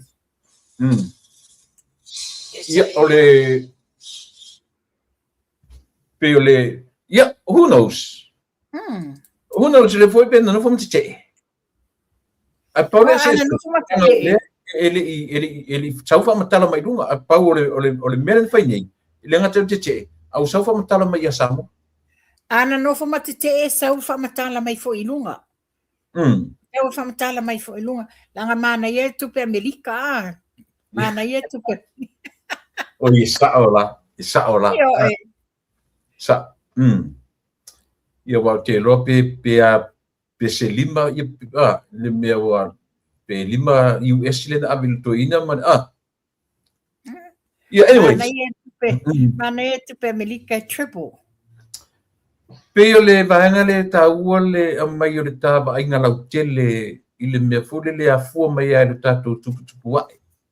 Ma le tatou vā ma mātua e whawhanga e pila I le upu le atunu. O le tama le tangata e whawhanga I upu matala. Upu matala. O le tama le manu. O toi ngā winga nai. O toi ngā winga nai en tatou vai nei len whaari mena po lungo po kalamea. Tatou te loa me na whawhanga ai. O le aso si la fia. O au iau te fia whaaso atu la tu langa lea. Pe e sau e tala ula. Pe e sau e whaadia lia. Whaapai tau o na winga ma whaapea mai. Ango whea kwa oi. La mea o lamo kwa ia o ngo whao malo. O oinga e whao malo o whainga malo fia me mala. E whaanunumi mele whaingo tala Ma toi whaapea mai la ia. Ma fa mai la uli solo le ma fo oi se kai pe pelo kele ia tu lo le fa fonga sa mo pero kele lo shit a ngofola le fa sa mo le winga le upule na le fa sa mo nai te si la fia tu le epa yo le mamalo le tunu e na te mafaie na te mfaionga aia ni eto ingamia ole upu tu sa ole na o vale le mafau na saule fatanga fia mali me io mo suanga e te le sua ni mea whaapea wa ta utino to ya le loto ai ngata pene sa noa io o iwa I loa ai o sa o le langa upu le tatou Samoa o tama tangata whanga I upu matala tama le manu whanga I fungola au Ai te sila fia fu ila o mo fanua. Ile fa pena fa ta alo. Na series fu na uma fa yo tala o tua o no savat. Fa ele fainga le tanoanga ma le lile o sio eli. I Mai o suanga so e oni ia suanga fa pia te sua I me fa pia. Ia. Le tulanga foi la le te fia fai lo atu I tula epa. Te ofu foi le nei tama fai news o sio eli. Ia. Fai mai foi o le alo le fai fe au. O ala o onga tu I alo fai fe au. Fa fe ngainga. O le tu ma le anga ma tautala. A le solo mua ia oi I lou tutu wafi ia tu la epa. Te fa oso toi ina. Fela o tu ei, fela I ele malu o tu lango whanau o whaise au. Tu loa, o tau tele aia, to a tele e alo o whaise au. Lea ta te loe ta I te o mele ni temi o mātu tua whai a inga, o lo o teu lava le a mio matamali. Ale alea tu ai ngā, le iai lia. Ia wasa oi lotus tu singa na mai lungai e nisi o toa sa mo le tu ai ngā tangata le mena LSA matutuila mame. You know, it's sad. Solo mua ia o tō. Wasa o le sau noanga le fionga le li pale mia nei le tae au. A o sesi foi a o sesi. Se I tau mawhai. Ole ma ai fa ni tu malo ina o la tu loa ele Italia ele fiona te ta yo le tu ngai de la tu fa malo ma ta la su la ngona ide papela o le matai le ainga tai la su wa su fa lo It's a mixed emotional feeling to la epa. Momua, langona le loto ti ngama le fia. Lua, fai ia lofa le tofia le tumalo, le fofonga fetalai. E tu mama ina tu la epa, e vai mawalalo I tu la epa. Longa lua, fa pelo le tumalo, yo le ale meto e mai mawel fa alo. Avel fa alo tangata e tawel fa alo. Ale wa ai atu nei, e mai maule taimi talo fai, tu u alanga lava le pale mia, taimi uma ina ia maua se file mua sa mo, ale mele fai e toi ina lia. La wato ngā ngana lava ia I le mea lewa o le fau malo. That's exactly what he's doing. E fiu wala tu le e pai alo solo. It's the guilty conscience. He's got the taste of his own medicine. Yeah.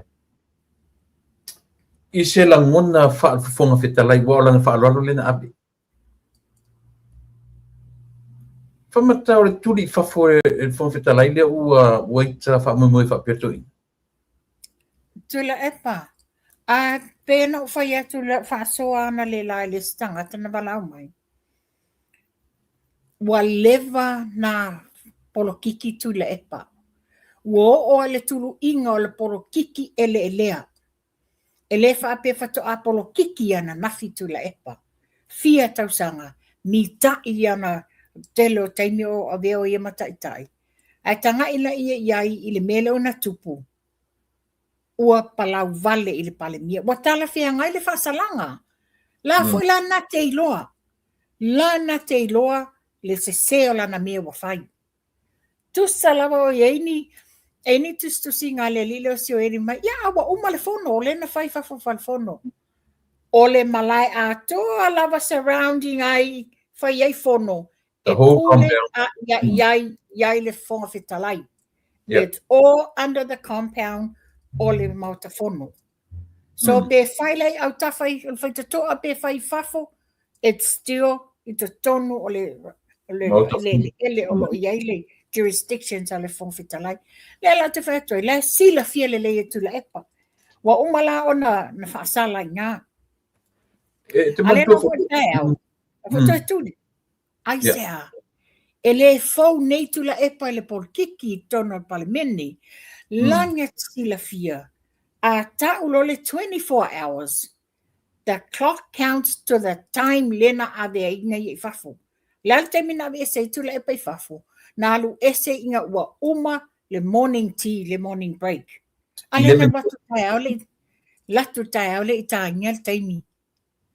Tu sa inga lena te tau mawhai ilu la ma ia man malo ia. Ia mana ia o ia tolo pulo i le fonfitalai. You know, just because he was a former prime minister, e le whape o le atu uai, ia aia inga o le fono wha mai o le whaitu la fono Samoa. Le foi lea, e whainwhalea onga i le ori umaia e pe i whapea lo lato winga. Pe i whapea lo lato o siri atu lo lato malama i le tu la fono, nei lo so si se tono parmene. O whainga le whai ai. Na sori al tu la fono fafo. Ia mantua foi o le melo o le ina whapea. Langa ele taimi o tole a fōwhawhisi. E le ai se manpower ia tole a fō. E te pole atu la epa, take control tu la epa. Mantua le me whalani e le sa, tu malo si mei fo le songa lau le mali to e le nā taimi a. E pule le whongwhetalai, e le pule le palmia. Ale mesa iai, a whai atu le epa le me whai, ma whapena fo ia ma malolo ai ia le whongwhetalai. Ai e whawhetai tato whongwhetalai le sa iai nei. Le mai a pari i lio ia le wo mai a au apau. Ia le le tala le na whalango to la foi e le li le sio ili. E fōlinga mai e sili atu le whongwhetalai le na umatu nei i lo le whongwhetalai le. Whapea ta ita e tale lei mai ele i elpale mia. Vai e winga, wha winga lua, mo meo tangata fau leanga. E te sida fia foi oe, o lea o tau mawhai e vali mai se ata whai ma excuse o le tūru tuina lea. Mon sa oelan me leu tata noi, o mea ato le compound atoa. Yes. E lalo umar va inga fong fitalai. Pe whai lai fafo, pe whai tutonu, ai a whai o le se vaenga o le compound. Ia. Lea o vaenga o compound. O tona vaenga compound le whai ele inga ti. Ele i whapenga ngō ese out of the compound e me whai ele e whono. O se restaurant. It's in the compound. Molo si la fia la sio eli. O whafo po au tafa o le compound lea. O i e pule to atasi ele whongwhetalai. Mai o se teimi mua le tala whasol pito Samoa. O se palau vale o se isi sui whai puli. I se tai o le atunu. Ia manatua fo i mawhanua. O le tai. Ana to se furu tō tangata la tai ai. Au le lau le maritoa. Lua se lau afe. Tangata la e li whai. O le se senga ia. Meo te whātoi tula epa. O wha o la taua le ato i ina mal whau malo. Whatoa o mātu fo i nei le few months ago. Le me whana tupu i alo au. Ia. Ale whata tupu mai. Ia. Ale whata tupu mai. Le lana toi tu wa lalo fo i le fionga le al whongwhetalai. I sui o le vaenga le tuangai. Tautua nā. Tautua ngā le ngangana. Le ngangana lea, le tau mawhai ai, ina ia maua le file mu o Samoa. O lea se tala ta mama tina whai fe au. Le au whai tofi o le atunu, lo o whai le whale malu o whai fe au, ta lai tala le lei. O lea se lato manatu iai. O ai, o le tala fo ila le whesiringi ai. O fea o iei ni whai fe au o le tumalo. Se i o lātou tau mwhai esa ngā duenga la viai. Bo au ngani le tātou a fionga le fionga tātou palemia i le tai mawaengo le tuangai. Se o i ele lātou tōwha. O le ao mai i whaatonu mai le palemia ma le whainga malo, ai se i whaise ngā duenga la viai le lātou taitai. Mon. Ia, e pio le e manei ale tala le afoi. Ale fionga le pare mire ne fai le o famina. ia rātou mai nei la e sisi mai au tō tā upsisili ma tō wale whangai le ria ni la o lana pi o lana whawhaiwhi au nan tau mita i mena le la ma tau o mai lan tau ila mai lan e lewa i le latu teitai ave ise upu ave latu tā upsisili latu teitai a mata latu tā upsisili tono loto i whale le ita pipi e te roe e le umi le fono ana nafi mana nei ai e o ngane mta opuna na tula i mai na nafi mai o te loa o i foila i tangata i e langorango ina to ina lea o te tauna wawa ai to ai ai lea o te tauna la tu loa a wha peo le umi lea na i to ina le tono le pale mene malatu o te tauna ta mai le ba ai le ai la le la umatu rotu ni e ien mele fale tonu i matu peta i matu to ina ia atui i le malo ia atui e fou malo e fa fiti fua tu la epa a ole na wa yai ia e fa fiti fua la va o to e tali la va ia iana tau ma fainga fau le fai fou malo o i sa oi upu nei e pau le mea mo fanua langa pe o le manino tonu po o ai ta fau e fai atu le fau ai langa mai fo ia o le lai tu followers la tu fai mai fau fo ia le maloma a le la ia tu la epa oi la to mai tanga i le ia le pattern o le mele tu lai mai oi la to uma sa no fo sori tu la fono i sa moa i te tono matanga luenga o mea sa tutupu sa la vea i to ina le nei le la wo le taimi wa faya ina ile le fainga palota o la to ia le wo tutu mai to ina ai ngalo ai la to te o faya se ngaluenga le leimo tu le epa na le la to eli lingo le tu ngamau ma tili ena tu ma walalo ai ma fa ma siasi le tūlango ni tangata matua. O to ia la followers, wa ona tangata mai ima o la langi, e leo whatasi pia. Ai o le whaafatu ia le HRPP, mua lewa na tatau na whai e se lato ngā luenga la beai. Lea ana le wha ma ite mai le fionga le pale mi ana nafi. Tō le pūlou, i le saunoanga wha minsta le fionga le pale mia. Ua fofola o mamai ai mea wa lewa na tatauna wha sao. Ele nei, a o tu e sea le fionga le li pale mia tu sai fo i masai linga ma losi o tino i lona ngase. Sa nofo le nofo le o tatou no nofo ai. Nofo atu i le nofo le au mai moa. Nofo atu i le nofo o tatou i e fafo. Ma mata atu i sa moa. Wonga langona le tātou te whaalongoina, le tātou te tu alanga ai, le tele o whaafita ulim wha le tonu, le la ua wa ai tino ai ia, ala le wa tino mai ana nafi, ua fofola mai le fionga le li pale mia, te le onga le whala au whasa ina i te tono o Samoa, tele mea o te whawhetaia uia, ana le la ngā nei la le fionga le li pale mia, e lea lia e matutupu mai nei mea. Le la wanga ngana ai la i e whaumuina. Ia, a o le anme iai. A mata mai tono loto i whale o la tau. Ta pena mo moto tono loto i whale. Are they so blinded that they can't see o le te le whaunga tu la epa le whai? O il manato la tau o tu la epa's doing all good. Le ai, te le whale tono. Te ofo foi la i se si o latou. O te ofo se si o latou. E le i o se manatu po se tō whai se si o latou whape. Hang on a minute. Wata tau na whai se fuafuanga. Talua na wha tau tō tātou sa tu alanga me le fionga le li pale mia. Ina ua amata lia le whainga malofo na a mai fo le tu alanga. Ala ale me le tu lai mai. Le ai ma se mea o whaia.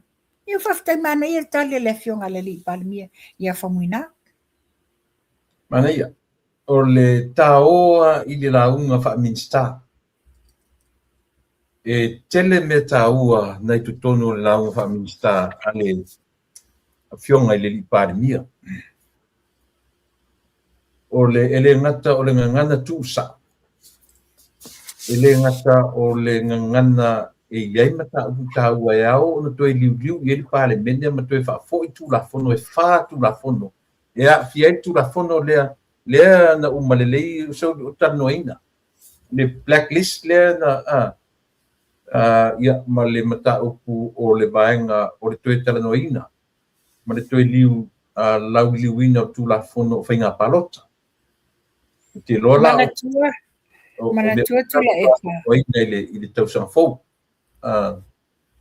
o se vaenga o le saunoanga le fionga le li pale mia na o pikia lava tau whai mai rome uma o mea ne tutupu nei whaale tonu ia tutupu nei whaale tonu mai le 5 se fulu luas fulu tau sanga taruai so that is enough e tau mai le atunu e pepe foua nei le pepe ale aina fast le fato a se fulu rua le vai asolona se fulu tolu le nei a o faa fita uli ma whaale tonu lo tu lai mai ia le na tusa o saunoanga ia ma vaenga ia o saunoanga whaminsta ele inofo le lei i le whaafonga a tule epa ia ma le vaenga fo ia le HRPP topi o ina mafuanga na mafu le foi la ua lole le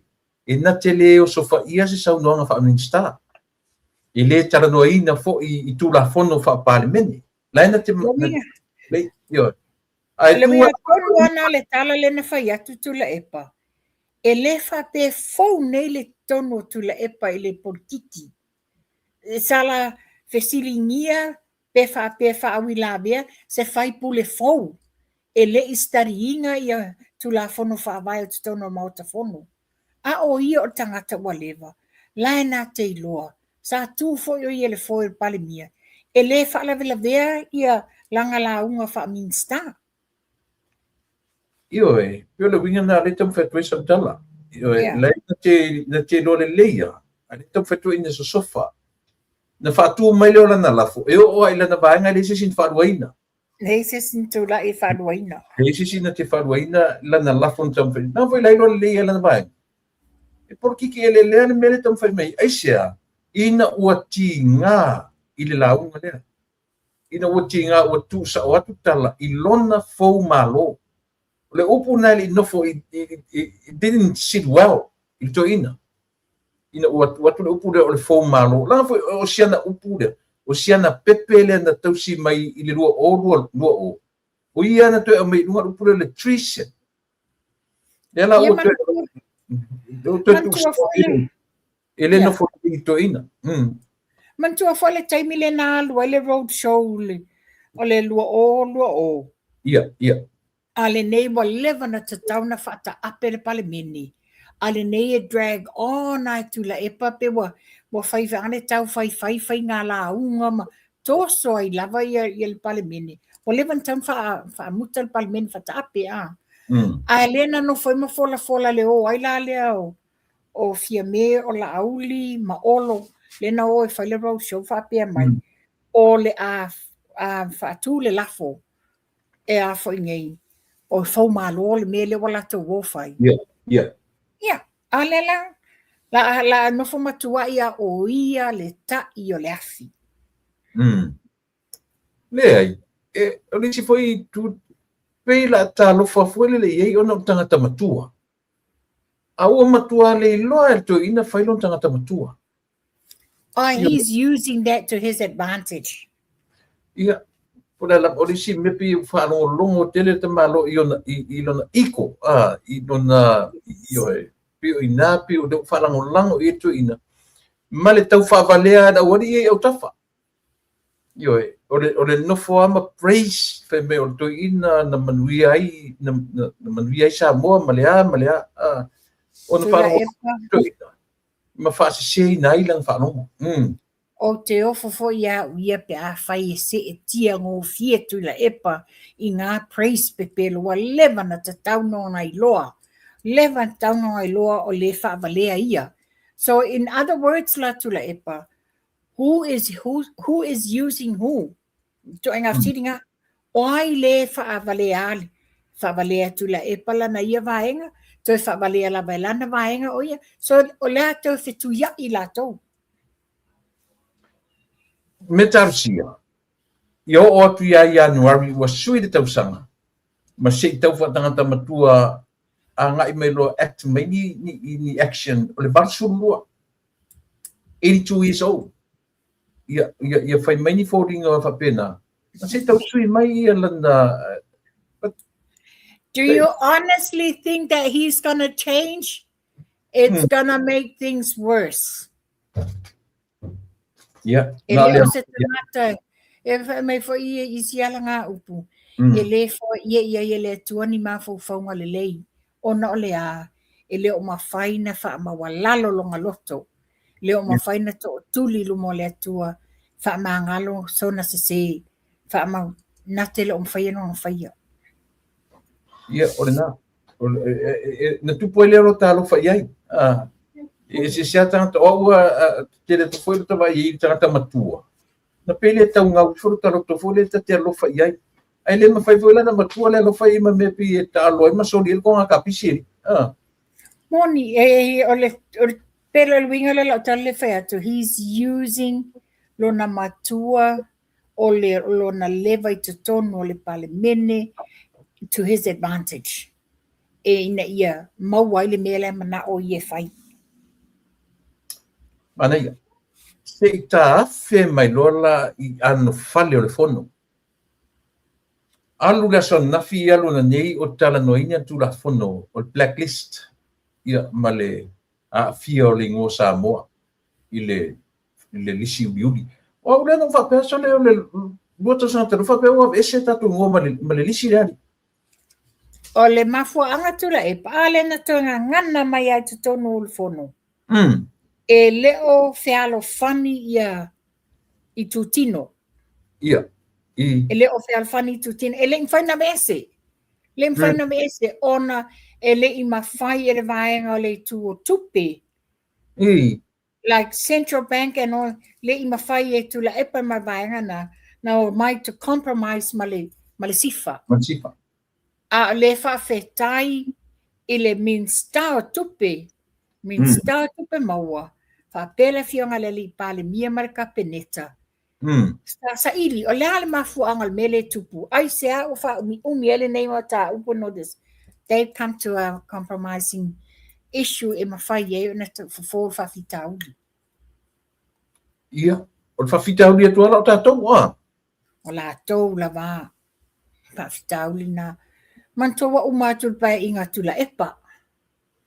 Sau le paya inga fia mei.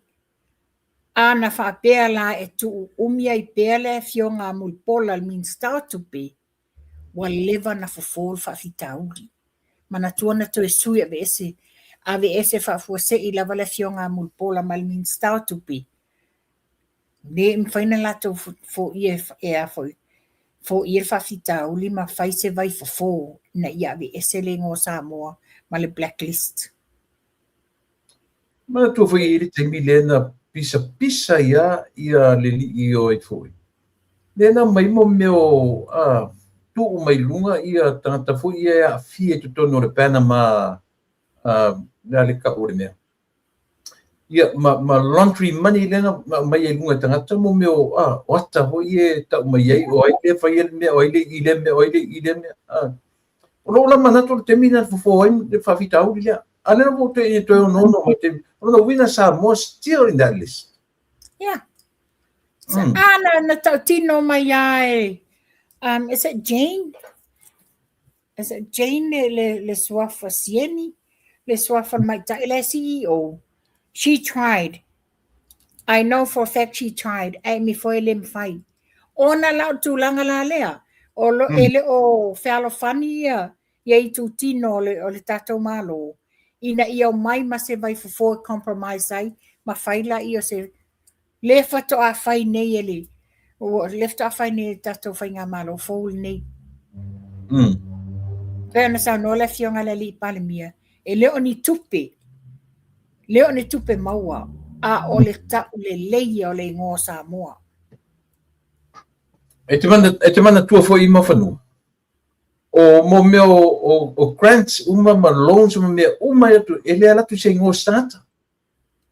Ele ala tu se ingoa se vai fai tasi ale ingoa.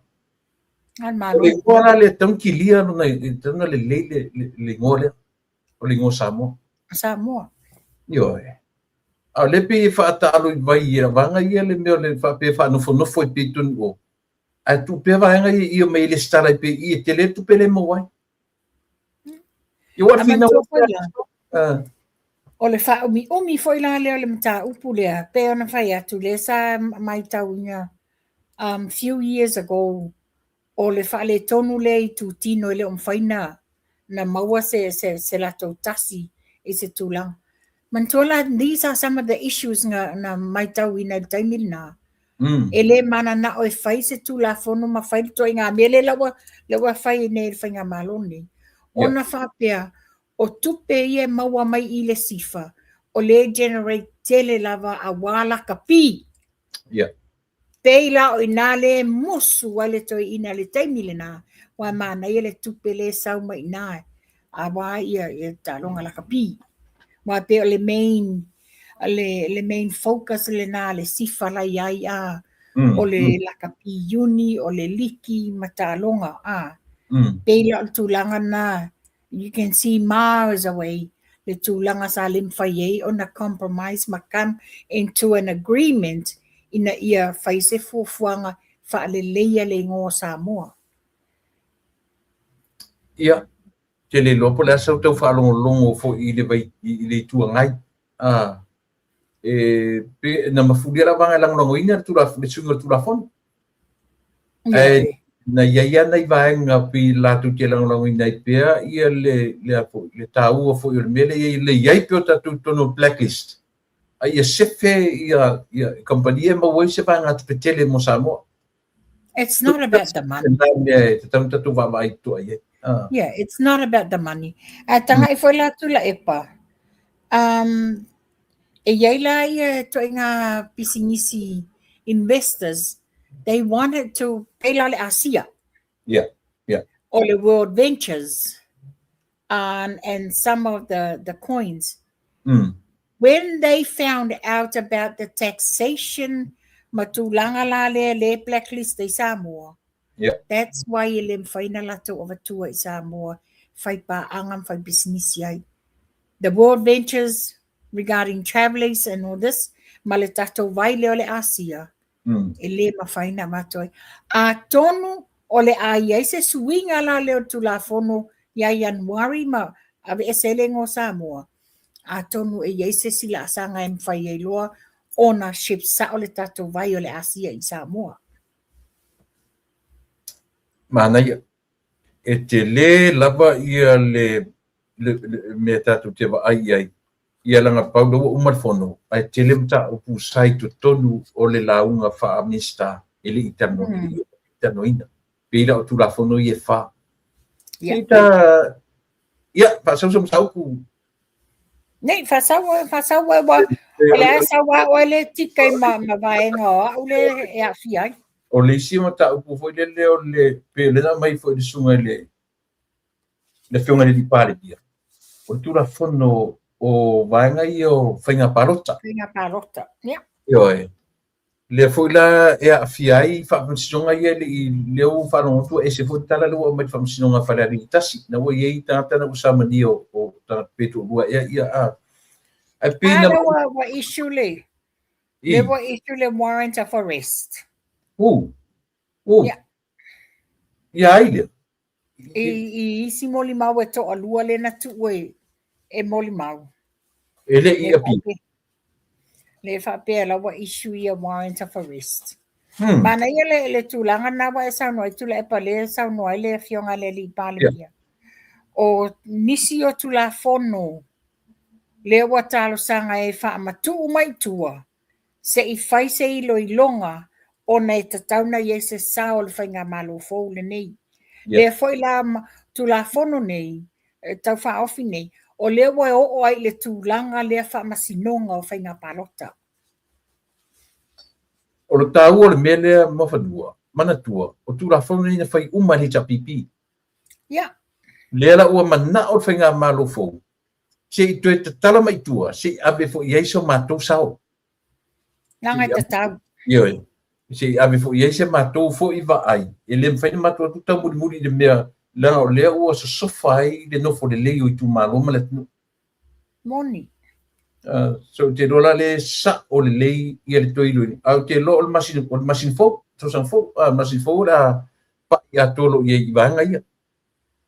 Ia o le o mai o tata mo ali.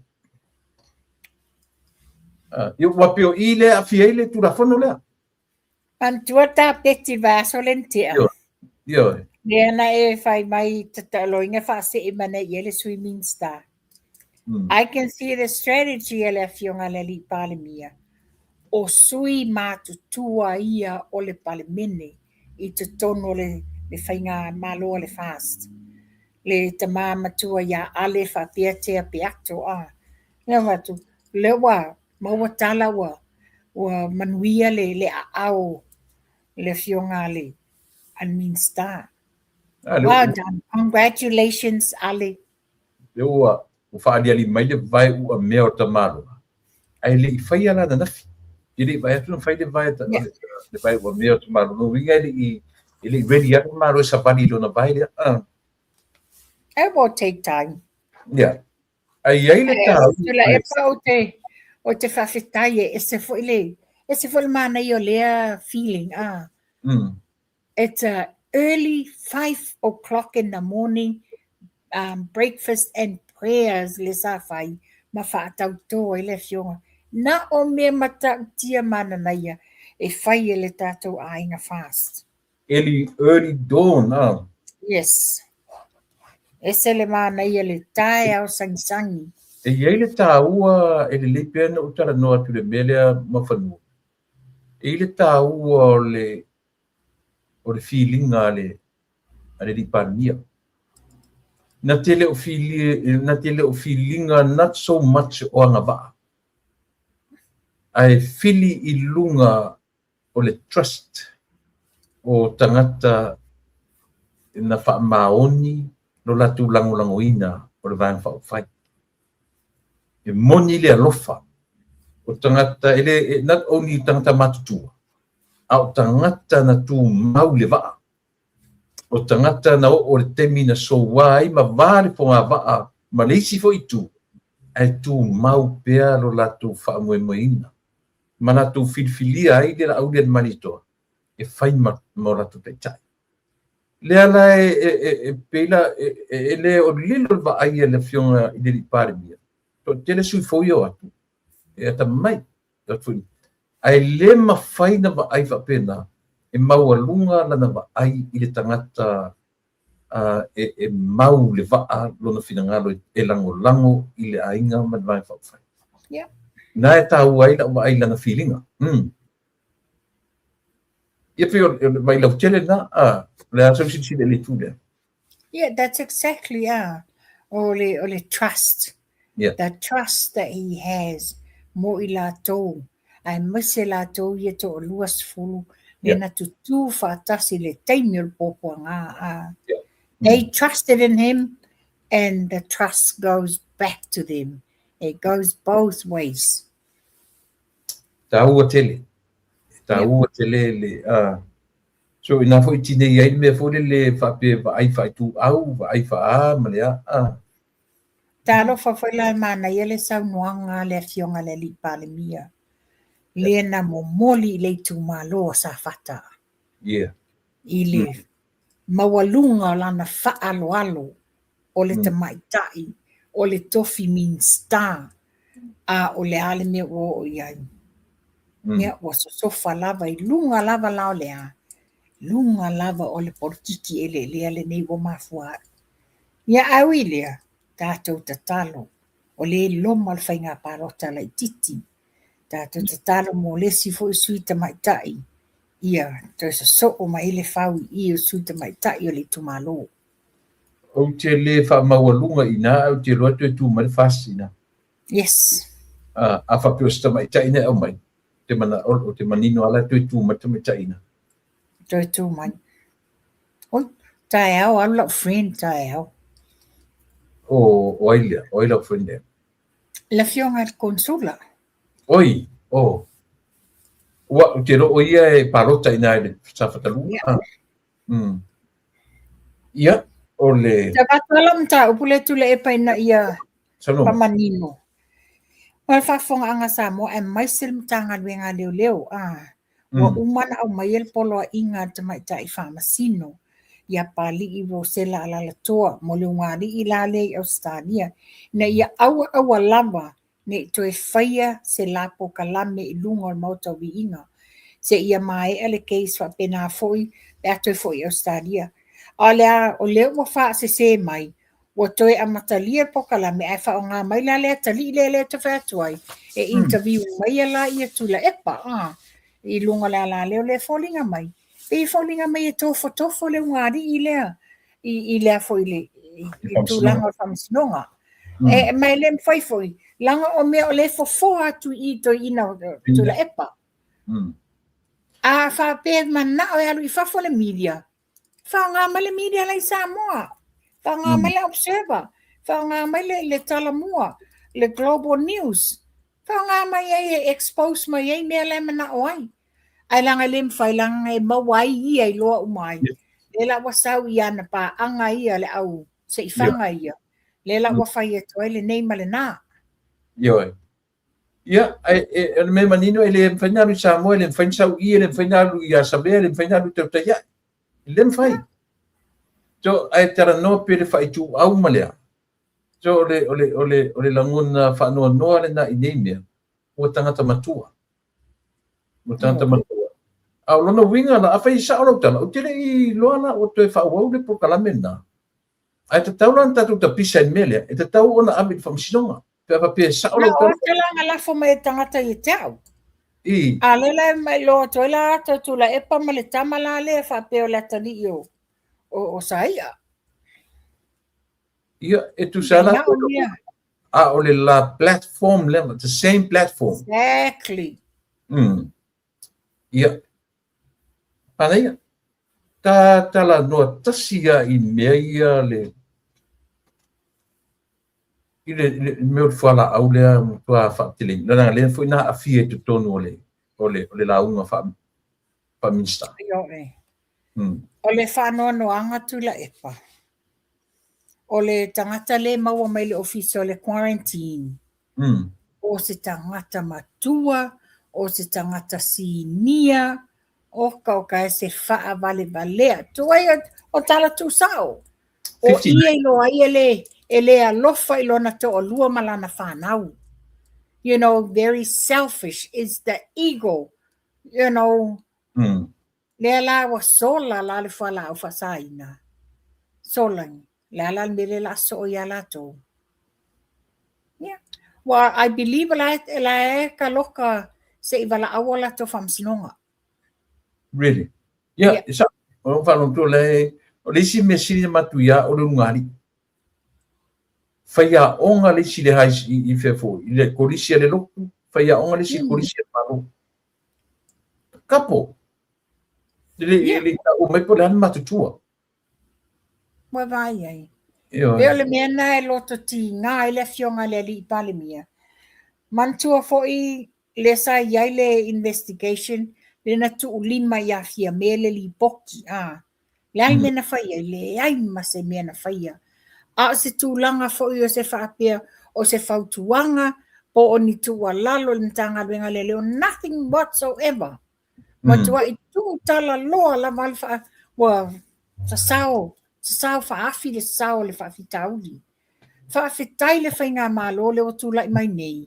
Whaafetai fo i le o lo a bea masui ko me sina leo. Whaafetai fo i le vaenga lo fisol tute wa le mai tau atu. Pei asa le aise.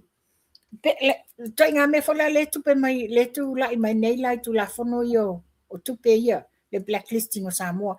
E le i mawhaina o mai, emerge whaatasi ina ia galulue faatasi e saʻili faafitauli ia o feni mea lava e alasa solomua lava ie sa ia le taimi lea le ofisa tute lau lata loa tatauna iai masini e fai e lato galuega ina ia puipuia le faasao mai o faalaʻo faasaina le ise mena fai e iai le fatoʻafai nei le fatonuga a le fioga a le alii palemia ma le minster saʻili mai po a masini e manaʻomia faatupe e aʻo mai paulo le awala e fofo e le faafitauli ia wawela le tele o nei mea ua maua ai leo te vatu nisi tustusinga faapea mai siaki faamomoli ma mea na a mai e le au pailake i le vaalele le saumatutuila o tupe atu tatau o tupe atu tatau le malo pe a saʻili ia tagata ne saʻili ia tools saʻili mea i o scanners ia ma mea uma faapena e suʻe ai mea ia o taʻifau foi ia po K9 e le taugofie io e le ma le tulaga la le o vaafagota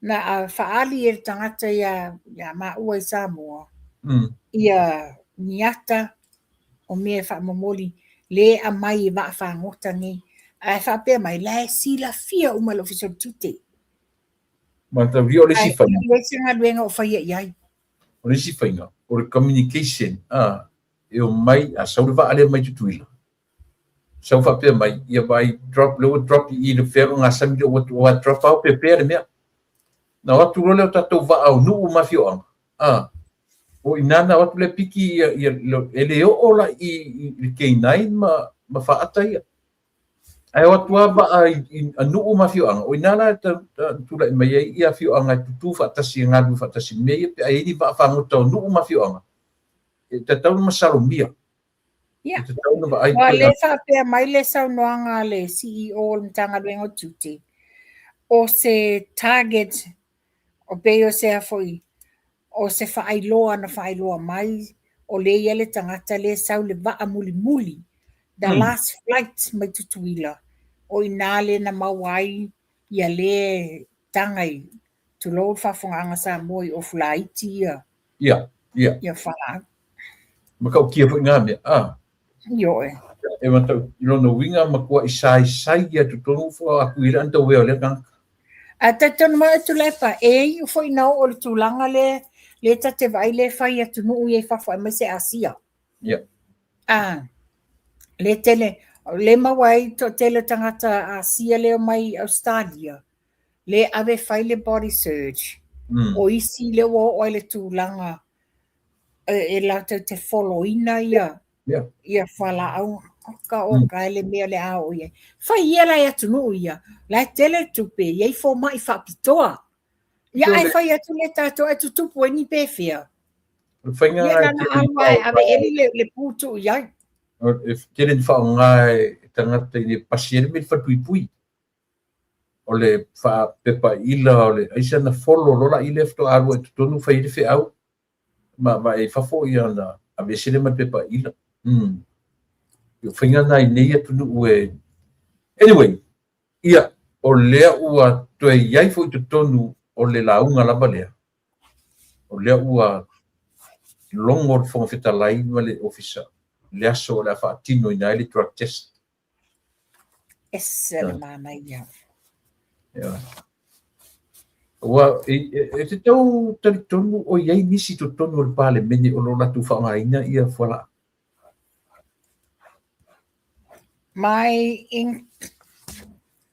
some things tells me yes they do.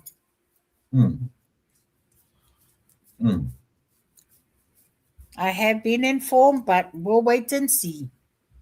O iai tagata i totonu e tau masasalo i o tira fatau mai le ingoa e toʻafia tagata o tau masasalo totonu o aʻu e toʻatasi lua tolu fā tagata lo te e tau i symptoms leo te vaai ai 6 so far. Ia, ka whewhe lai se kākāwale o whakukemi ngai. Ai. E it's the panic attack. E te matauria fo ile mea. no for the melo system for 6 months at least.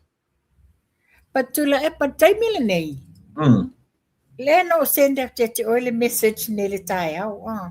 Taimile nei.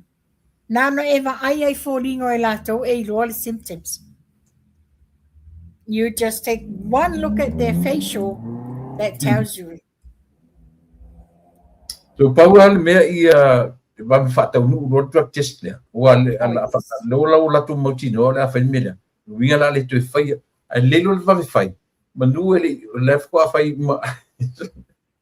Yeah, ele fa pe foi na fai loa a one off to la epa. They can be tested now randomly. Yes. Which is five up in randomly. Umane na test ya la bo yela ngona nga pa oya. Le se me pole ai le bo fai sina le ba le bo mo test. Hey, hello. Ai te tu atu ta vale pa pe ia le la to test o to nei. Yeah. Ma fa no. O le wa ta wa avele le warrant of arrest. I a foi mori mau ia a man tu foi mori mau nora to matanor a folenta abatua vai a solente tu la epa lo winga no tala ele fento ele langa fam sinonga o tu langa na le feto tala a fai o tu langa le wanga ianga ia le fam sinonga yeah hello ma quite contradict lava to fai unga ie fai Wa le mautonu wai le atunu o fea tonu le whamasinonga moni a o fea le whamasinonga na whaatope lau. Onga le whamasinonga le ale a foi a le tina ia tau matanoa. Wai te tonu ale whale whamasino ia le mori mau. Ale a meno iai. O atu ai le lato wā ma leo nei ave ese mai ai. Le ala le me safai. Sa tatau ai lola I whamasino na mai le lui I leo. O yo e toi sa ili mai le molimau lea. Sa ili mai le tangata lena lato wha aui mai tua le molimau. E no des lese mena whaia. Ei molimau nei ele I o luma o whamasinonga I a molimau nei. Na o le sa whaififi na wa inga. A le o mato I ave aloa ia le poloa inga ina ia sapina mai a molimau nei. La le mena le fai ese me whapea I le taimi o le keisa le tina ia tomatanoa. A o lea wa matua I, they've gone way out of their scope. It's gone with the wind. Al melang ai o lo tonu o farfamasino. A falo fatu lo wa tonu farfamasino o longa senga na ma le keisa la le afala dili. Ele I wala awina mo le mau ia I te tonu. Yeah. A le case le nei, sa tatau wala o na te lele a mana ia a whamasinonga. E o ngala se ta pisa I le melea. E tatau la le whamasinonga. Na te open case lea. Wala winga tonu na le tala. Pe le, sa wa ule wha winga ina le sai mai le fionga le I pale miam wha pe mai.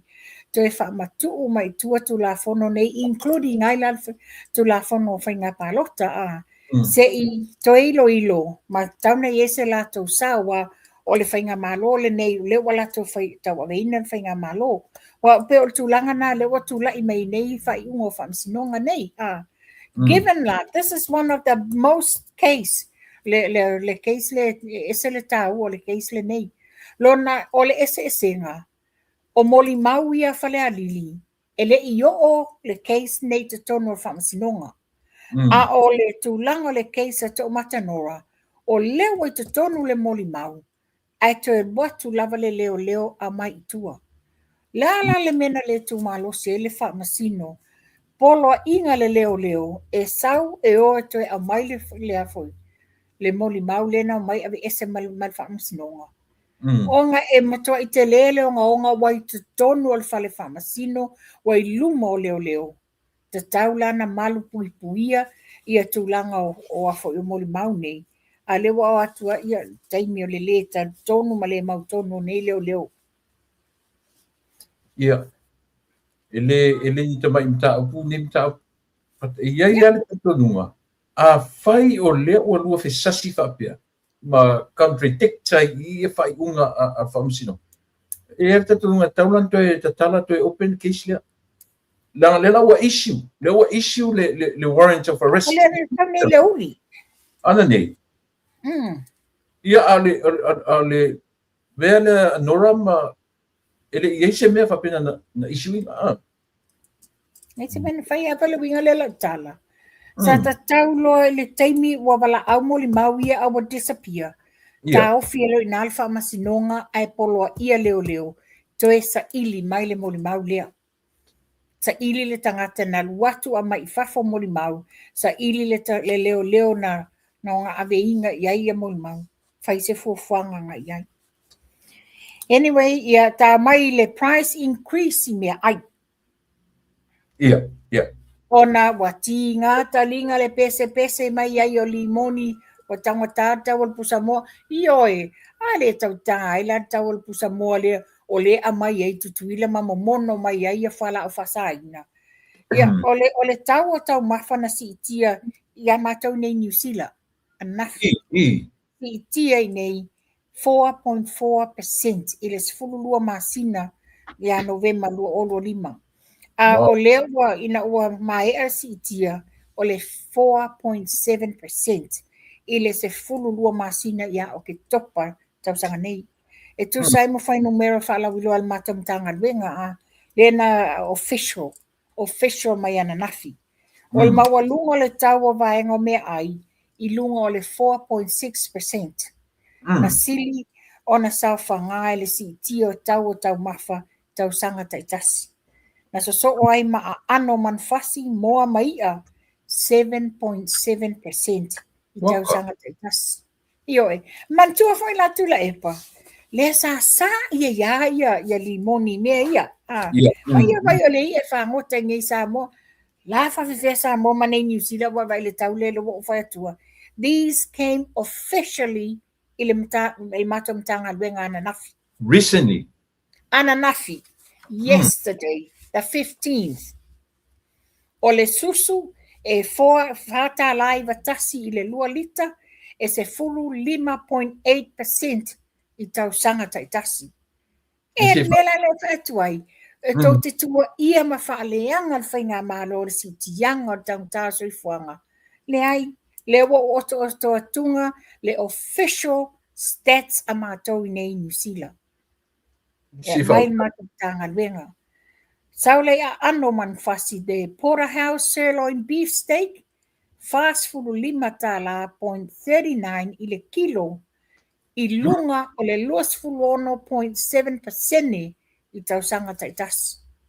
Wawa ele te leo si tianga. Whawhiwhela na tua ia sia tātou whainga maro i le taua Samoa. Le ai, e le na o Samoa, it's a global, it's a world event. O le whalawa pai e lua tā las futol sene i le 600 gram, le 5.2% tautanga taitas.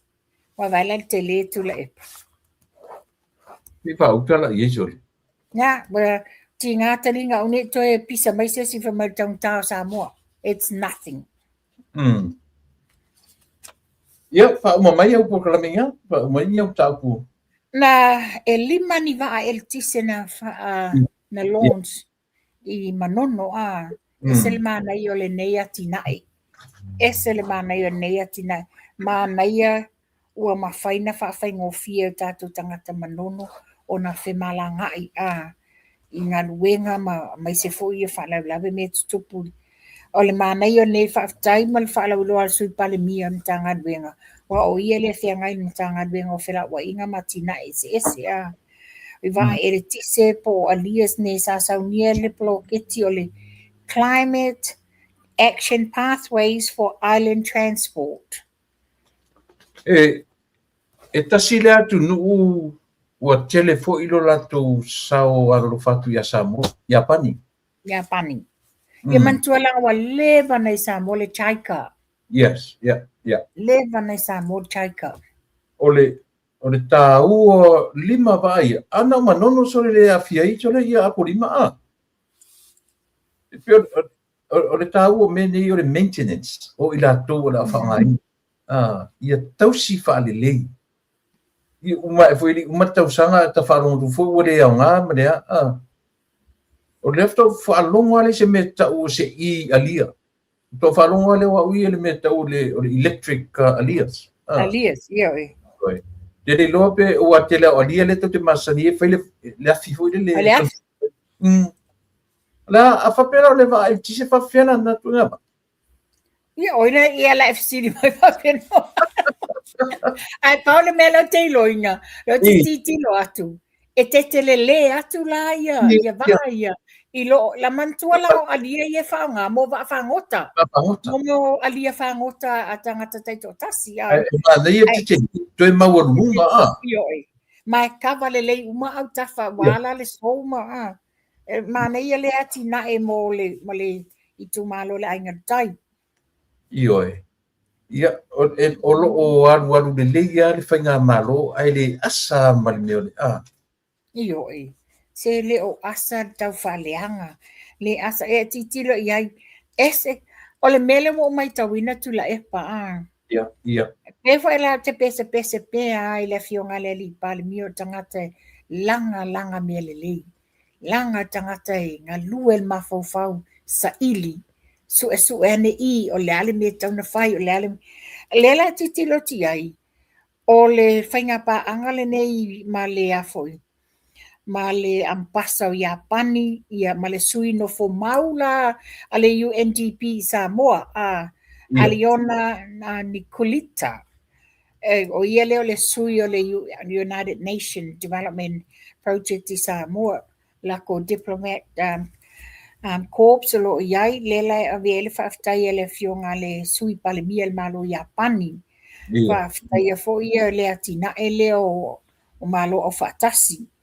Ia e mai se fo I la o lo iai fo I ma le sao o le ngā luenga la leo, ngā luenga whilawa inga matina ese. Male mtanga luenga o tina mata mai tai. Wai te le lava sao o lo tam whaile a tina e ina o whai o tato, ia tato malo I Samoa. Ia, taua ia nai vangana tau sia ia le lei o na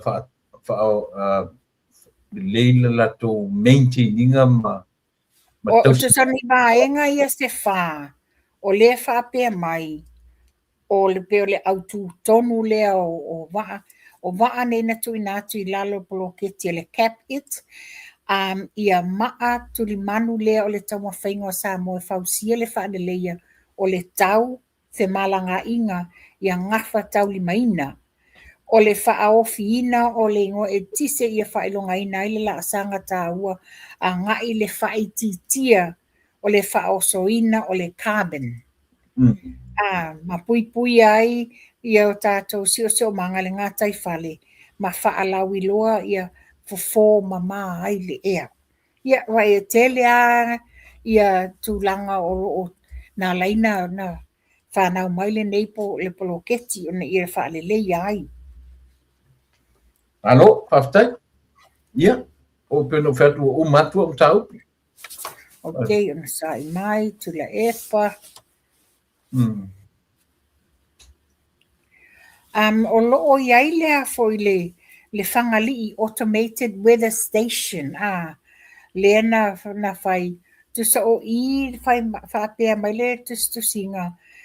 O le weather station lea, o le whai I whangali e ielo wa le lei o le Starlink connectivity ina ia whawhaingo fia na I loa ai ni tūlanga whaale tono le tau. Whapena ina whaiena loa ai le tūlanga o waalele ini whaale tono. Ia, ma eu foi le to mai ma nei mea ua ma whaina o atu ina ia whawhaingo fia ma awane I eni tūlanga ni mea tutupu si o tātou atu nuu. O se vaenga o le va ai tau, Ia. Wingo vaenga umana o le vaenga tamo ali, o ali nei lalo ia vaenga va ai tau ma Tele.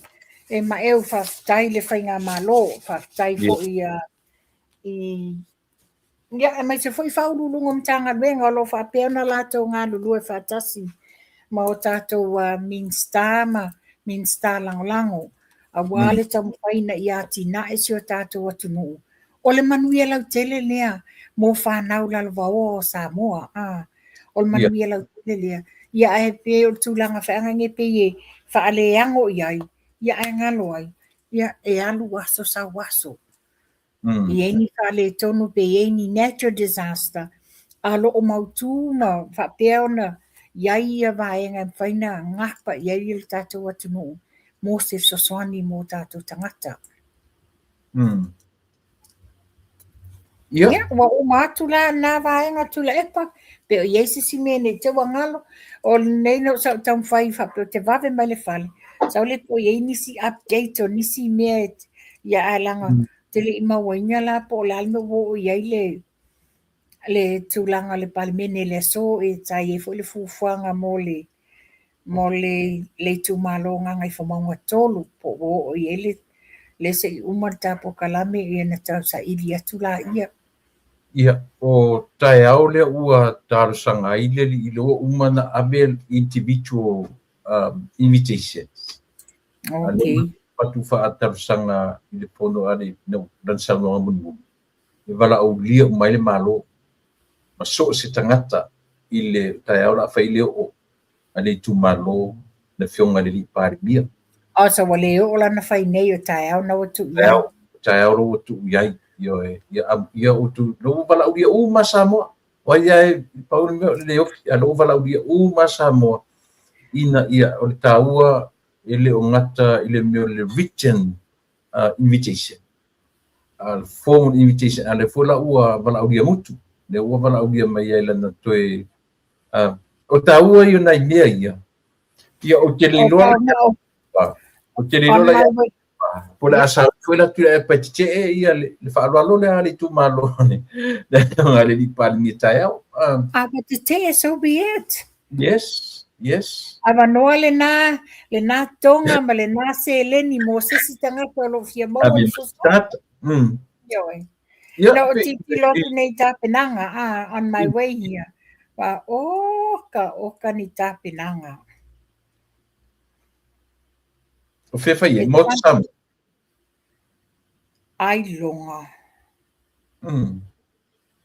a fela na la fai wan fa no fa pe ma la filongia po fe me fai me la filongia ai ele ngoa mautanga i savai ia ai la le fai o po le fai ele o tala ia ai fai fa fo pe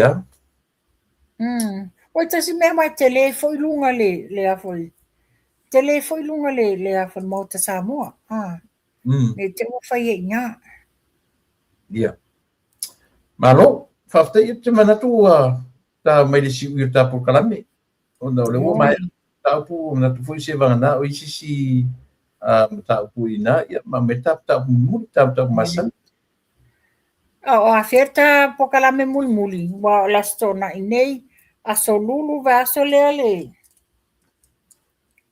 ole Christmas Eve ele na mato le solulu i on sai mase o titilo sa ole le ya Christmas Eve le na mato va solele ia ke lo le tal fenga ma o tam ta pu le va solele ia fo me o ava pe ava no ile so ne atonu foi mane ia foi te mi fa pene la solulu va solele tongi singa i pu waina ia nothing wrong with that. Yeah, mana ia la na tuaile ta poi o le fa pe mai ni si mala filongia i fia I vai tele o ia o lo inga la inga le mela pito I lunga le ia okay le mo te Samoa le ngoa malai nai ia matou sasina malai filongia o ia ala o ngala le fatino ta vai tele ia lo wala mana ia la vai langa mana ia tele o lunga le no fuanga le wa fai ele outdoor events Ia, manatu la tamaia le tātou e mataupu, mawhanua. Tura tapo kalami mulu ni tau sanga o le vai as fou le aso tei whapene. Ito luro oi. Ia na whaiate o whamaniata kismasi ma whaitapo kalami. A whapeo lai whai e natu. A whapeo lai whai manatu le lei. Ito whanantam whaita un whai. Ia. O natu po te leilo po le ale. O le te whatu ia asiatang le la. E uma whaile lua sala malei a taua manufui. Wailua. O te leilo inga. O te lo meu te le mata tu le efa. O te le vili mai o le si mai tai. Mai mo whanua. Nga e whalongo ia asiata malei a taua. Whaku awhia. Mai le po kalami le songa fua whakule ai. Mai oka vai le whainga mai o oe mamanatu le leima tui la epa. Oi. Haka uia. Wa mai fo e papa ki unga ngā mai te hata. Ia te rola. Ma na ia larta whai o mitista red wine le la sona. Ma whai e ro ma papa ki oe ori inga. I saw the pieces old people's home. Oh, okay. Wa foi la le tausala le ya hana ba Eichmet. Le fafinho le alo o lio o nasa. Lio nasa. O la le maletoa. She's got a beautiful voice. And she's so smart with the guitar. O ia fai ala tala pe ba to pese mai lunga fa. Wa maua I le so o lo matua fumaono ipu. Wa le tina vaenga lea. Ese le lei o lana ingi ki kala. Ese le ia wa fa ia mea mato e kale sien mato o lotu samu. Lela aila na o aila se mala udia o e pepese ai. Ai o atu o ta apela umalanga le krua le tautaiai. O lo a mai le si tau songa o hana o Ivan. Mai lo usu pese nei. A le wano fai malu I mai maa ua. Fa mai le ai tau no mai umalo fasa lau sa vea. O mai sa vea o oifo yo. O le o manatu le lei. Tau wano mai tailo o mo whanua langa lema mai o Amerika tui la epa. Fa mai e leanga leo o mai. Alo fa mai e ave mātou e tui o le home. Paku faile lua sala pe a uma yeah anyway sa moai lo fa fonga mai le nei tu la le fiafi le na ua mai atu ia ni lo ilongo mata upu mena tutupu ia ma mea fo la tutupu ia mana tua tae pe fa yo le fa ilo mai le tu la epa tae le la fa ile fa mo le fionga le li pa le mia e ma eu fo ini fa alo e matua I alo ta pena le fionga le li pale mia malona a inga e mai se le tu malo a wani fa alo longa mo tato fainga malo tato mata ina it's gonna be an event of the year yoi fi rolo fo I fa alo longa na fai anga I tutuila le mea le a tato wa ai I taiao ia le na tato look forward mai ai taiao Tato toi wheloa I la stona I pēr maua le ola man malosi. So fua ma ia manuia le fiafitu la epa. Nei, alofa te leatu, alofa le tawhia wheloa I pēr. Ia, le lei whaftai. Ia, so fua. Ia, sa moa manatu lea ua tau mai si ui ia le o nanga a le si ufonga o le tai au fau, dana program masani o le lupe whalele. O autu o masani ia bena ua tuba atu ia le tofa ia moa whanua tupa I Machera St. Levi ia malo tangata malo whatau waa ia o lo tau mwhaipia tau tuaina ruto ia malo tau mamalu ia so taitasi o le vai aso pe a whai lea e au mai pe lea tua le malosi ia e mwhai ai ono tatu whelua ia so taitasi o le vai aso e mo le teminei ia o lea ua tapunia lo ia ngaluenga whaaponusu ale tatu malo ia le nau tainga ona e pelea I so se sa moalo natu a pelea tatu atu tatu te baba ai ia I latu olo filofia io e lima le lei ta mau ainga o tatou atu o la tu o li poina upu o le atu e afua ai ona ave manatu malangona io e fatu ai mata pisa atu le telo mea e lango ai le fainga malo o ta o le atu o le ale mafuanga e nauna wale loto ina ia maua se Samoa le lei ia tu mau Samoa i lona tau sa fia mana tua foi pespesenga atatu tangata pepese yasura Samoa i lo atunu upele i le loto e mita lo anganga ia te oe o vai ta fele mu male sami e ila pe a suluia ele masina o atu maunga lanu lau ama la male maua upole pese io ore sa afile na alo tangata malo tangata Samoa tatu te nau ia tu mau Samoa i lona Samoa matangofi e afua ina ua lelei i lātou e moni ma lolofa ilo tātou atunu lātou te lipoina upu ma whatumawina Samoa i lona matangofi manuia te leo e Samoa ia lau fionga i leo mamalu le malo man masiofo o suia fono tofia au fionga le li pale mia ma le fatua o le kapeneta o minsta lango le fionga le fonga fitalai ma le sui fonga fitalai ia o le taitai o le tuangai le sui taitai ma le vaenga fo i o le tuangai la manuia tele o tō whaiva o lea ua tapunia alo ia le ne tausanga tatu whamoe whalangolango ia tua na te au maia se tausanga fo ia ai toe alo lo tatu a taitai o lo tatu ia mo fono usu a Samoa i le tausanga fo mo le temine o lau toko o na masani tu le epa whaafitai li o sua o te whaatofa whaasoi fuatu Samoa manuia tele